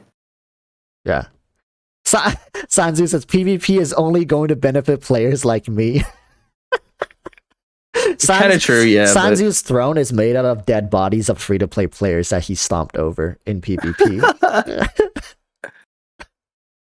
No, but the thing is, a lot of people don't understand PvP can be equalized, but then it makes the whale feel less, like, oh, then what the fuck was the point of me dropping, $30,000? But we don't understand. There could be a PvP that is equalized. There could be a raid function where your whale friends are going to only benefit you. For example, who doesn't want to go into a raid with a C6 R5 character where you can, clear the raid fast, easy, get the reward or whatever, right? But of course, these are all features that HoYoverse has shown that they don't want to include within the game. Why? It's also because if you just make one whale friend, like for example, if Sanzu is generous enough to help everyone in chat clear this raid, then who the hell needs to build their characters anymore, right? Right. So, like, oh, just get one Sanzu in your life and you're set. I do think that if they do move forward with like a raid content or something like that, that's what I do want them to do with whales. Like, rather than me beating the crap out of free-to-play players and like whacking it over my damage, I would rather like actually help people with content that's difficult or something, and then be able to like carry someone and be like, yeah, I did that, I'm so cool. You're welcome. Maybe they can put a limitation on how many times you can co-op. For example, let's say you every day you can clear it twice, right? But you can go in 5 times in total. So that means you limit the whales and how they can help free to plays. Yeah, like there's like that ride and fight basically is like, for me, what I'm looking at right now as a good future difficult content for Genshin. Like boss fights, I think, are the best combat in Genshin outside of like horde based combat. Mm-hmm. And the ride and fight is just so well done. If they could make raid style bosses like that and keep pumping them out, and then give us like, I mean, basically what Lost Ark is doing with raids, that would be, I think that would be sick. And then you'd have whales like carrying the heck out of free to play players that are struggling really bad with mechanics or whatever. Yes. All of a sudden chat is like, maybe I should grab Sanzu's UID just in case. Maybe we should try to add Sanzu before that content comes out and his friend list gets full. That's why they limited the friends list. Yeah. That's why, because then Sanzu can charge people for a spot on that friends list and pay, like, make back his money, Well, they're gonna make you like, oh, you want to get more than 50 friends? Yeah, like for the cheap cost of 3,200 Primo Gems, you can get 10 more friends list spot. Dude, that for whales, it's worth it because they're charging people to be friends with them, and so they make back the money that they spend in expanding their friends list. And there's also another thing I realized that Genshin doesn't do, and that is like AI assisted like I don't know how to say this. Arc Knights and all those other gacha games, you can go do a run and then you can bring a friend's unit and they are like operated via AI, right? Just like computer is operating them, and then it helps you clear the content and actually benefits to add strong people who have strong characters already built, right? So Genshin has none of that. It's like, so I'm actually baffled at the degree of people are willing to invest into Genshin when it doesn't really benefit them to flex that much. And how often do people kind of go through and click on everybody's profile pictures to check out their characters? Not that often. Hard to flex, and you can't even reach out to them even if you're impressed. What if this is a tinfoil hat? What if Hoyoverse is purposefully having no challenge in the game just to make sure that people are pulling units that they actually like, not just for their ability to clear the content? That way they can get realistic numbers on like what people enjoy playing, the units that they enjoy having, what kind of aesthetics they like to see in units. And then later on, they'll drop the difficult content that makes you think about your pulling choices more. I do think eventually they are going to include very difficult content, though. Like, I'm talking content that's going to make us like mauled.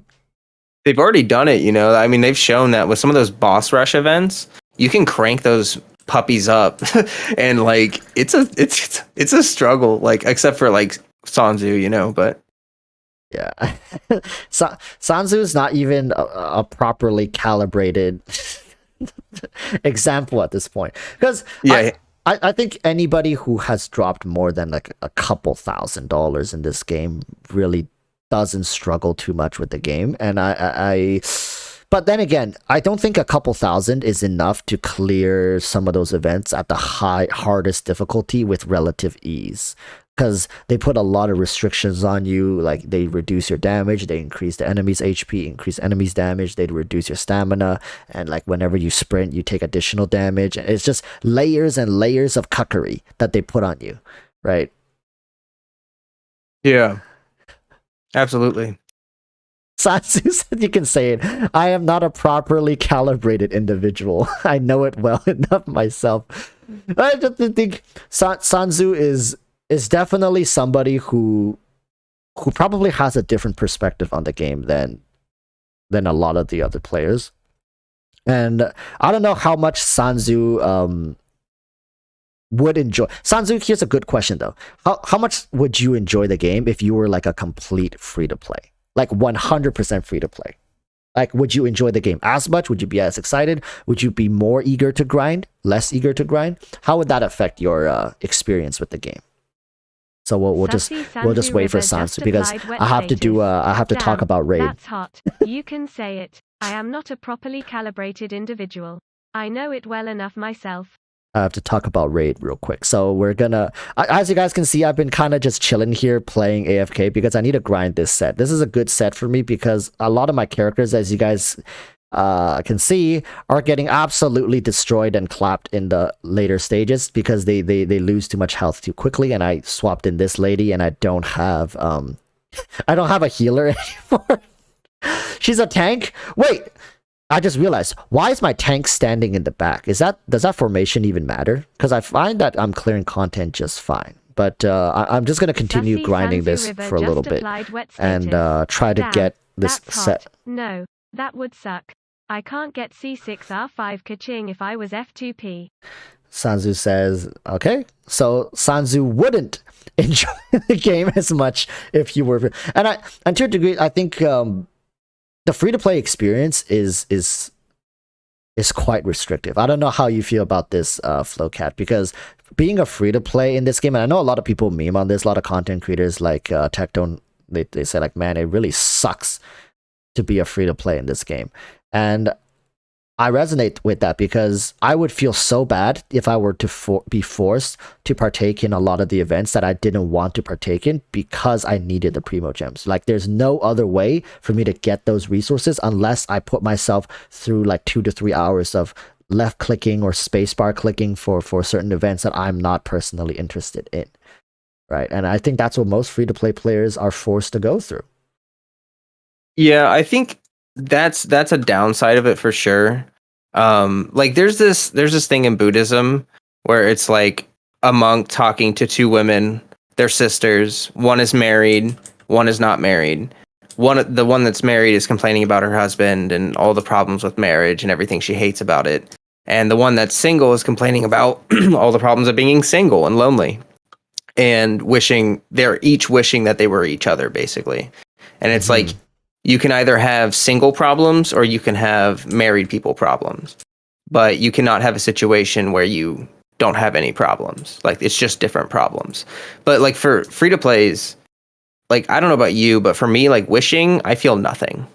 Like for my own account, it's just money that I can put into a slot machine that will not give me the character, and then like I have to put more money in to get the character, and it's like, okay, it's done. What do you mean? You're telling me you don't want C6 Chi-Chi? Golly. You know what I mean though? Like it's like the excitement and the suspense and everything for whales, it's like it's dead. It's if you're wishing on stream, it's like an act of like, oh my gosh, I mean, you don't want to spend the extra money, of course, but like beyond that, it's really not a very emotional experience. And I noticed that some free to plays like Last Shadow, who's like a person who's in the Walrus community, she saved up for like, oh my gosh, like 4 or 5 months for Hu Tao. And on her rerun, got her like Staff of Homa, got Hu Tao, I think C1 or C2, and she was just over the moon. Like, so beyond excited and grateful for her luck and all this stuff. I think you actually did her polls. You might have done her polls. I don't know. I do remember there was somebody who had like 40 or 50,000 Primo Gems at one point, and I did their polls. Yeah. We got pretty lucky for all their stuff. Yeah, I'm pretty sure you did her polls. Yeah, but like for me, like I look at her and I'm like, wow, that's an experience I'm not gonna have, you know, unless I just stop spending. But the thing is, you even if you stop spending, you still have the means. You know what I mean? Just having the means, of being able to get it, at, you know, with the swipe of a card, that takes away a lot of the, you know, the excitement. And I do get excited, but I'm, like you said, I'm more excited because I saved $300. But you know, like, what does that really mean in comparison to somebody who got it and the alternative was not getting it at all and having to wait like 6 months to try again? That's a completely different feeling, and I get it. And I think, like, but whales. And that's why I think a lot of the times people invalidate whales' opinions, because they think like, oh, like you guys can buy your way out of all your problems, so why do you get to complain, right? Like you should be the least ones. You should be the ones who get to complain the least because you never had any problems with this game. But like the problems that whale have with the game are problems that free to plays can only really meme about, but they can never truly understand. And it's hard to try to put that into perspective because I myself am not big enough to call myself a giga whale. Damn. Right. No, but it's true though. Like there's a certain point where like you spend for the character, and I mean like it really, I mean, no matter what any whale tries to say to like make it seem like their decision was worth it because they're copium, like it's not worth it. You know, we all know that if you're a smart whale, you know it's not worth it. Like that's why you're comfortable doing it, is because you've accepted that it's basically a waste of money, and that like, you know, like these constellations, we talk so much about them and we make such a big deal about them. But like, I mean, I've heard Lay7 personally talk about how he kind of wishes that he had a EULA that wasn't C6R5 because everything dies so fast. Yeah, it's funny. It's like it's funny they say that because he just right here says for himself is that he can't even show off his account's power in Abyss because of his C6 character, and the hard events they add are so few and never permanent, and he clears Abyss without ever even needing to touch the upper ceiling of his character's potential, and he has almost nowhere to use that power, right? So and here's a question for Hoyoverse, if they ever, you know, stumble upon this: how would you incentivize someone like Lay7 to spend for another C6 character if you give him an experience like this with his current one? That's where I come back to the whole thing. Like maybe they're withholding that content purposefully to get a better analysis of the characters, or maybe it's like, I think someone has mentioned this before, it might have been you, that like maybe the vertical content is tied really heavily to the horizontal content, and that they're just simply gatekeeping the vertical content because they're waiting to have the horizontal stuff done first, or like to do it to have it coincide. You know? That's what I said, because I said it's better to have a stronger foundation and then build on top of that foundation vertically than to build vertically and then fuck up and realize your foundation is not solid. So Yeah, that's why like, I they're think focusing so hard on making sure, like, oh, the teapot's like set up all right. You know, the housing system, the elemental reactions. You know, everything is all good and dandy, and then they'll scale it up all vertically. Yeah, Lay 7 said this on a podcast that we did, but he said if we're leaving Sumeru on our way to Fontaine and we have no end game in sight, that's when we should really be concerned about the future of Genshin. Because at that point, Dendro will be out. We'll have all of the base elemental reactions. We should have everything should be really balanced. And Sumeru is kind of a turning point in the story where we're leaving the early game and we're really transitioning into the mid to late game.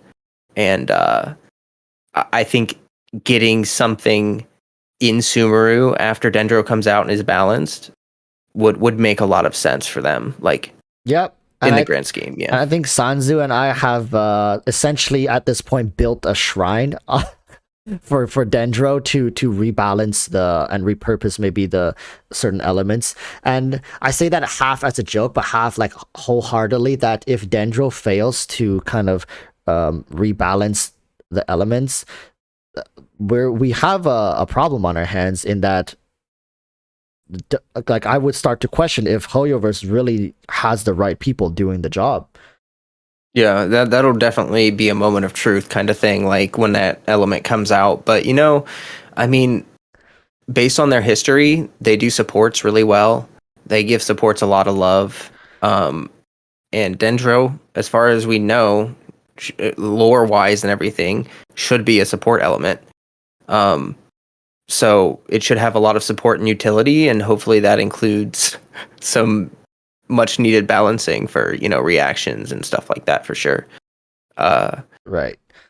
But yeah, that's gonna be, talking about exciting moments, like where you just like are so stoked to log in. Like that's one of the things about Genshin that I find really exciting is that there's all these moments where like straight up, because there's no precedent, like we have no idea what's gonna happen when Dendro drops. Yeah. And all of us are going to log in that day and be like, okay, all right, what's going on? Yeah. And I think they might tease it a little bit. I hope they don't give away too much. And I'm still holding on to belief and hope that Dendro reacts with Anemo and Geo. I really hope it does, because I don't know, man. Like if it doesn't react with Anemo and Geo, that's just disappointing to see, man. Like, because they had so much time to develop it, and they know. And what's the point of basing a game around the reactions and combat if you're going to release new element and have it not react with two very good elements that are lacking elemental reactions? Would be a great potential to have. Damn, but I don't know. You guys could have just said I mean, I think that I'm trying to reserve my expectations. Chat, I'm gonna throw my channel into the chat. If anyone wants to sub to me, you should do that, please. That would be wonderful. Quick plug. Go ahead. I'm gonna have to. Speaking of plug, as Sanzu said, you guys could have just said I was right to wait till after Dendro released to make judgments. Could have segue into more Raid Shadow Legends. But speaking of segues, after Lay 7's, Lay 7 says Dendro reaction have been converted through leaks. I won't spoil though. Don't worry. People know already. That's hot. Dendro reactions. Oh wow, I'm gonna have to. Man, I'm now like the biggest problem with the delay is that I've been dodging leaks on Yellen and like Cookie for like 3 weeks, and like I've been a leak ninja, and now I gotta keep dodging, man. Like I feel like Neo. I can't stop. At this point, I have like asked YouTube to not show me at least 30 something channels. And every time it's a new channel, and they all have like 300,000 to 400,000 views on their leak videos. So it's like, I know. These people they're like the undead. You can't get rid of them. You can't. They're like bots in Lost Ark. Yeah, and every time I check their channel, it's always like they've uploaded 2 short videos, and then like on a different game, and then like maybe like a league video 7 years ago, and suddenly just bam, a 400,000 view Genshin League video. These people are, I don't know where they keep coming from, but they're the most dedicated bunch of content creators I have seen. It's insane. Yeah, They're straight savage. It's like the Wild West, man. It's crazy. Yeah, it's I would compare them to the Spanish Inquisition because you never expect it. You one day you can just log on and literally they don't even have a thumbnail. It's just the character in their animation. For example, if it's Yellen, she'll be in her burst animation and it's just like a frame. Like I'm like, well, fuck. I guess I know what her burst looks like at this point. And sometimes I don't even notice it. Like I hover my mouse over it, like what the, because I don't read the titles sometimes. And I hover my mouse over it, and I see it's like yelling, like moving around. Like, Dude, I understand because that autoplay feature sucks. Like, I had to memorize where the "Do not show this channel" button is when you click the drop-down menu. Yeah. Because like if you stare at it while you're trying to click that, you'll see the leak. Yeah. Because it'll autoplay the video. Yeah. It's like it sucks, man. It's yikes. I think I understand it when people keep telling me like Walrus, like stop memeing, there's no way you can avoid all the leaks because it's fucking hard. Like it's really really hard to say you like, let's be honest, I know a couple of Yellen's animations just because of that, and I've been on Twitter. Like dude, I'm also on Twitter, so like when I'm on Twitter sometimes there's people in my feed or somebody from my feed retweeted something, and I'm screwed either way. It's just like, and I'm on Reddit too. I'm in a couple Discord groups as well. You can't. It's really, really, really hard to say you've never seen anything whatsoever. Almost impossible. No. Yeah, it is almost impossible. It's really, really hard to be dedicated to not see leaks. Yeah. So I respect. I keep saying this. I don't know why they can't respect me. I keep saying I respect the people who want to see leaks, and I think there's a lot of things to be excited about. You know, knowing things beforehand so you can prepare and get excited beforehand and kind of wait anticipation, allocate resources properly. And some people even just want to go a step further, farm the talent books, farm the ascension materials, like even for the weapon. Good for you, but to not understand somebody's unwillingness to view leaks, I think is a bit, short-sighted. Just don't understand. It's like it's kind of cringy, but like I don't know. People just pop into chats, and it's like what I've noticed is like everyone seems to want to be the person. Like if you're a content creator, they want to tell you. Because they want you to be like, oh, thank you so much, so-and-so. You just told me the most life-changing information. And it's like it's really cringe. It's like, it's so cringe. They're like attention-seeking so hard. And, I don't know if you guys see it. I think a lot of people in chat don't actually get to see those people. There are people who come in and their whole point is to get me to react to something that they said, and sometimes they'll spam it, and a lot of times I don't know how YouTube does it. A lot of like 90% of these people immediately get their comment gets flagged, so they don't. I don't think you guys see it, and I just go and I say like, oh, ban or like time this person out. Most of the time I just ban it because they say some really fucked up shit. Like I've had comments in previous streams where it's just literally I'd be reading chat, people are like lol, and and then there's a line that says I hope you die. Oh my just like that, and I was like, oh well, that's a ban, right? And they just come in and say stuff like that, and I think their goal is to get me to see it and respond to it. But then it's like for some reason YouTube is extremely sensitive with the diction that you use. So anything that's sensitive like that, it doesn't get shown. Yeah, thankfully. I mean, that's crazy. I mean, that's just and I'm sure the mod can attest to this. Like we get some really like messed up stuff, and sometimes I kind of gloss over them. And then Moonlight, she would screenshot it and send it to me in Discord afterwards. Like yo, like some people are just really messed up. And I didn't even see it on stream, and she just handled it herself. So nowadays I see how important it is to have like a mod kind of making sure things are in place. But yeah, like off the point you were saying, like there are people who are willing to say anything to get 2 minutes of attention. It's crazy. Yeah, absolutely. And like I'm a small streamer by all accounts. Like I'm relatively like a couple hundred people is small. Can you imagine the people who stream to thousands of people, what they get every day? Like the mental, you have to be a Buddhist monk to be able to ignore literally everything. literally go search. Like, there's a bunch of people who just started playing Genshin who are like, they're content creators that do other things. Mhm. And go watch one of those people when they're like playing the early game in Genshin and look at their chat.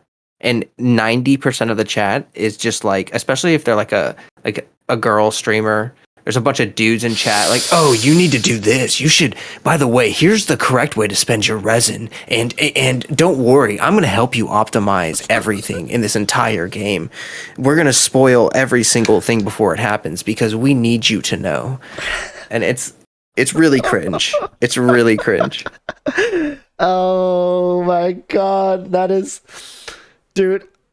I mean, I think maybe some content creators enjoy the attention and the help, but it's just, I think it's also like this, right? People who have played Genshin for so long, they are very knowledgeable. I can say as many things as I want, but the one thing I cannot deny from a lot of these kind of people is that they are knowledgeable about the game. They do know the ins and out because they've devoted the time and effort to learn about it that way.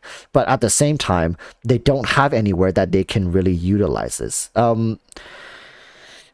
I don't know, it comes across as, for the most part, as very cringy, but to them it just feels like they're trying to help somebody else, and they're finally taking this abundance of knowledge that they've accumulated over a year of hardcore analysis and theory crafting and whatnot to assist somebody, and maybe a girl as well, and maybe they'll get something back in return. And I think people were memeing like they're saying like tier 3 Pokemons, like all tier 3 Pokemon, like all Pokemon tier 3 subs, somewhere deep down inside, they are holding onto some glimmer of hope that they can date her, right? It's just like that copium belief that, hey, it might be unlikely, but I might get something back in return. That I don't know. I think to a degree they have to be disillusioned to a point to and I'm not saying people cannot help other people out of the generosity of it, but like when people didn't ask for it and then you just jump in and kind of like ramble off and spoil everything. Yeah, like it's pretty cringy, but the mentality of these people, like, I don't know. I don't know what goes on inside their head, to be honest, for the most part. Let's be honest. If you're an adult, like I worked in food for 7 years, and people would come to my restaurant and pay to be friends with a waitress. Like, it's that simple. They don't even like the food we serve. Like, they just like the waitress, and they want to spend time with her or whatever. And like that's a thing that happens in culture, in our society regularly. And it's the same thing with streamers. Like, you're paying to be this person's fake friend.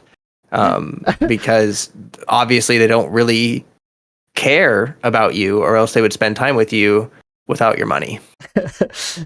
Lay 7 is saying, while y'all have been talking, there has been a leak war in chat for the last 10 minutes. I saw a couple comments and I just kind of glossed over them, but yeah. I try to tell people to try not to talk about leaks, but I get it. If people get excited talking about it, I don't think I want to, kind of silence them for it. River just applied wet status. Yeah, I'm just. Wait, how hot is the waitress? Sanzu is asking you, how hot is the waitress? Sanzu is right. Thinking about it.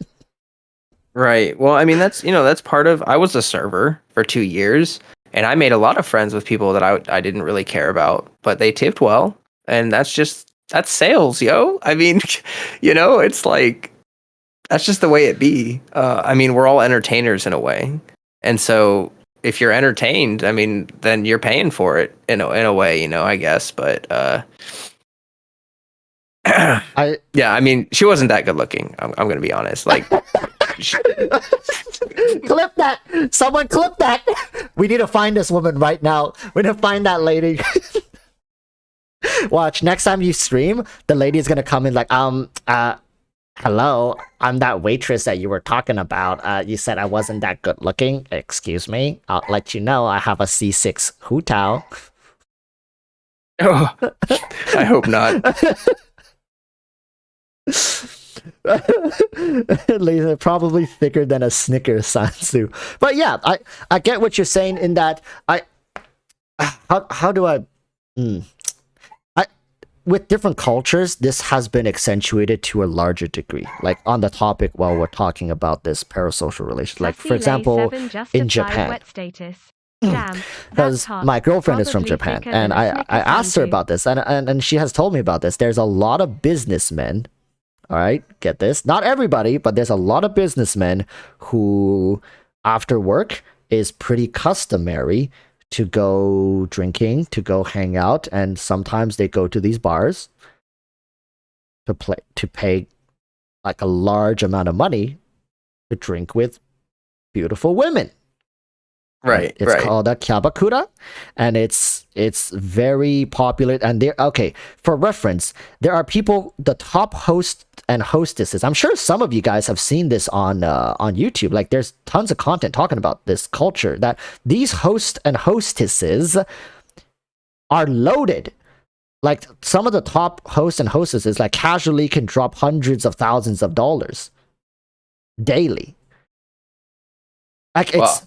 Like, and they're the ones who make the money. Can you imagine the people who are paying for these kind of services? Like, these people, there's an entire industry built around paying for company, and they're just drinking. Yeah, that's crazy.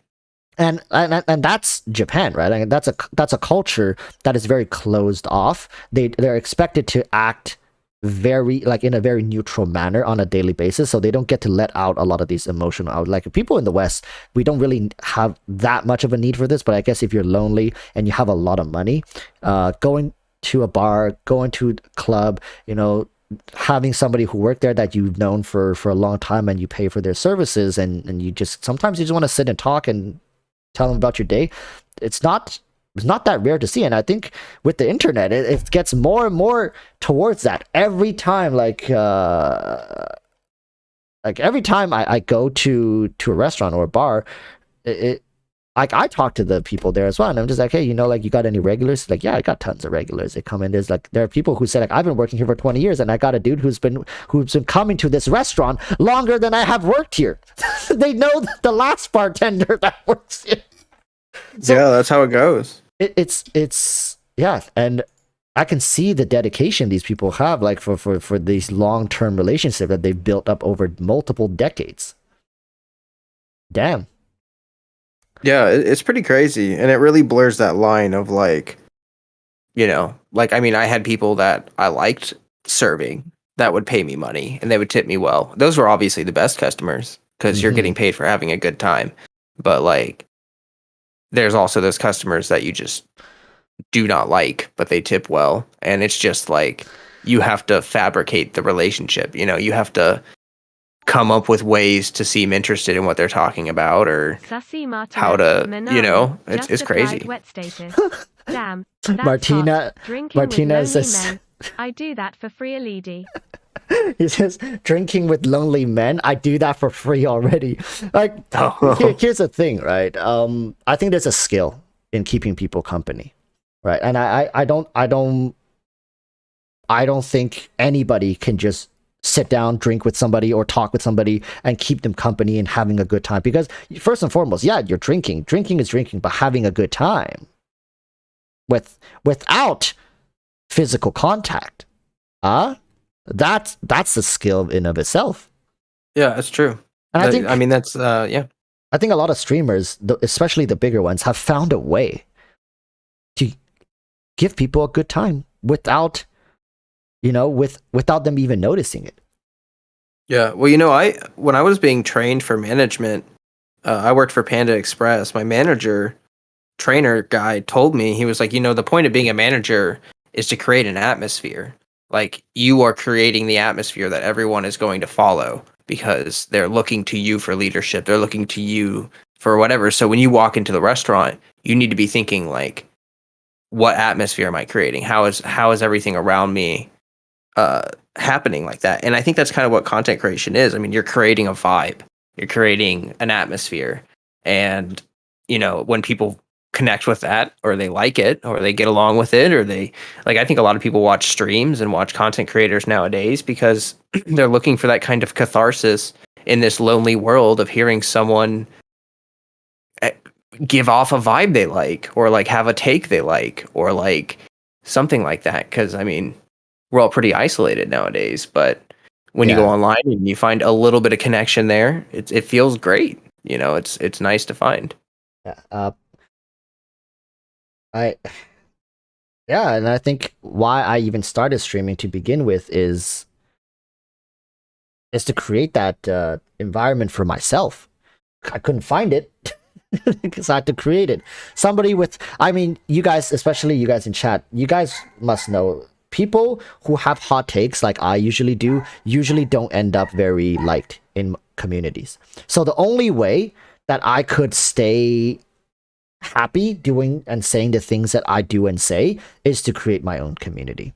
To have the freedom to say whatever the hell I want, and when people don't like it, I can tell them, go fuck yourself. I don't say that, but you know, I can kind of tell them, hey, it's my channel, I get to do and say whatever I want, and I'm not doing it in a disrespectful way. And I've always said, if you disagree with me, you can disagree with me, but don't be an asshole about it, because then I don't want to, like, there's a limit to how much a person can take. Like, you can be agitated, you can be, you know, even hostile. I'm okay with that, but you know, you don't need to be hostile or don't need to make it personal, right? So Yeah, absolutely. Yeah. Absolutely. No, I agree with that. I think that's a good way to approach content creation is not like there's like people that are looking for affirmation of what they believe, but then there's people that are looking for simply to create an atmosphere to invite other people in. And I think the second way is the better way to approach it for sure. Yeah. Well, another thing I need to do is raid Shadow Legends. I bet you weren't expecting that. But yeah, one moment here. Let me just I need to go clap some cheeks again in arena. So after this, we're gonna go clap some cheeks, and I think pretty much, dude. You see, every stream we've been going over every stream, and I don't even notice it. I'm 1.5 hours over, dude. Raid's gonna be over the moon about this. They're gonna be like, "You did how much raid content?" But yeah, one moment. Let's go back into the arena here. Oh yeah, it's in battle. Lay 7 says I'm gonna go because the stream is gonna last forever. Thank you for tuning in, Lay. I'm a go cause this stream is I don't know how these streams just keep going on, but yeah, we've been clapping these people a little too hard. Like like we beat the strongest guy in this entire list on auto mode, and you know how brain dead auto mode is. So maybe we should refresh the page. How about that? Refresh the page. It's even worse. Wait, we have a couple 15Ks. Maybe they'll get my blood flowing to the right places. My brain, of course, that's what I meant. My brain is where I want the blood to flow. Let's try this 15K. This guy looks cracked. Like, holy smokes, what the hell is that? I'll be right back. I gotta all right, grab more tea. Watch. Wait, how am I 17K now? Wait, okay. All right. Let's see this. Okay, they get to attack first. But did you know I can disintegrate you?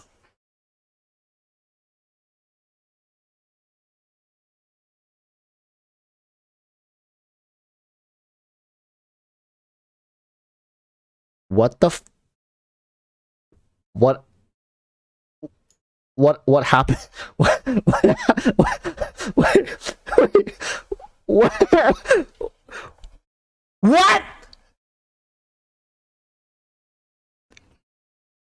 What happened?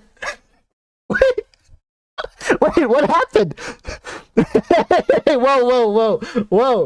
Whoa.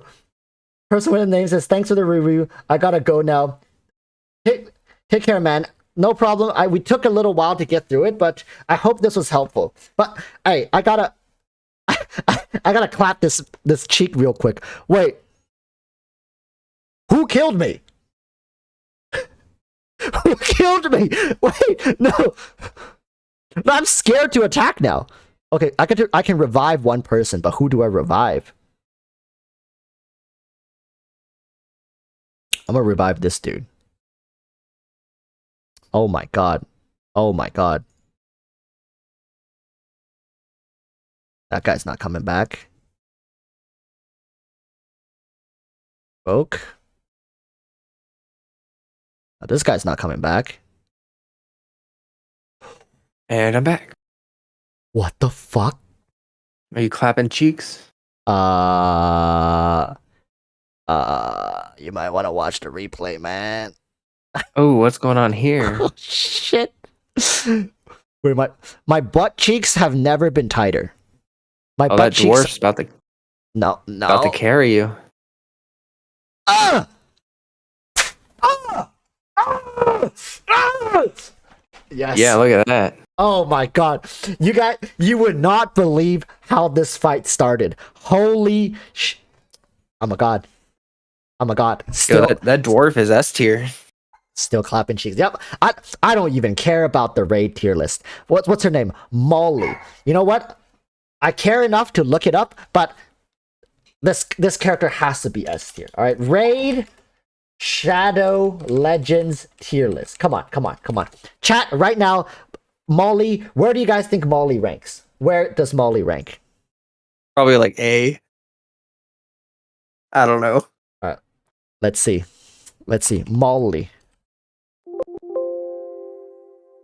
Wait. How come I can't search for it? Molly? Am I typing that right?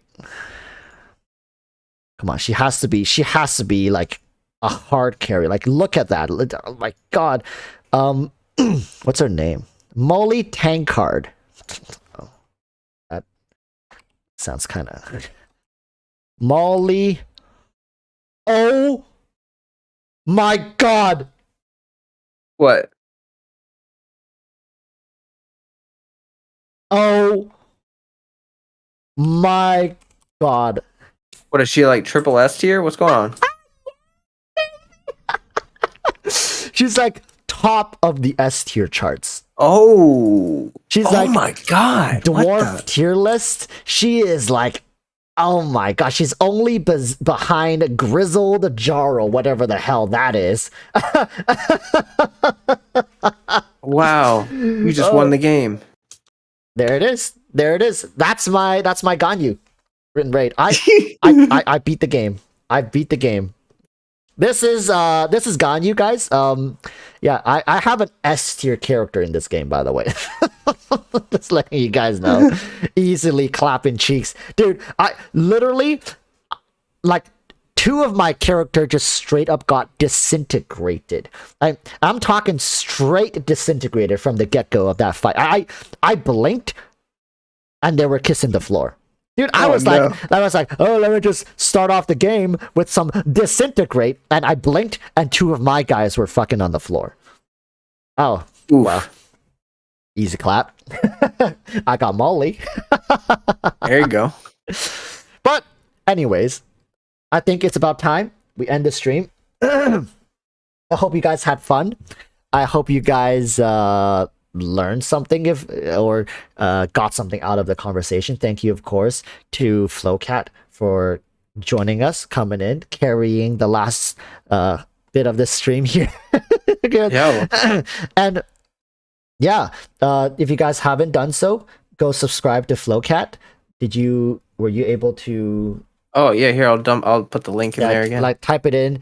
Go subscribe to Flowcat. He's an amazing content creator. So if you guys ever feel like the hot takes are just a little too unbearable, just tune into Flowcat, chill with them for a little bit, and I guarantee you're gonna forget about your problems, at least for the duration that Flowcat is live.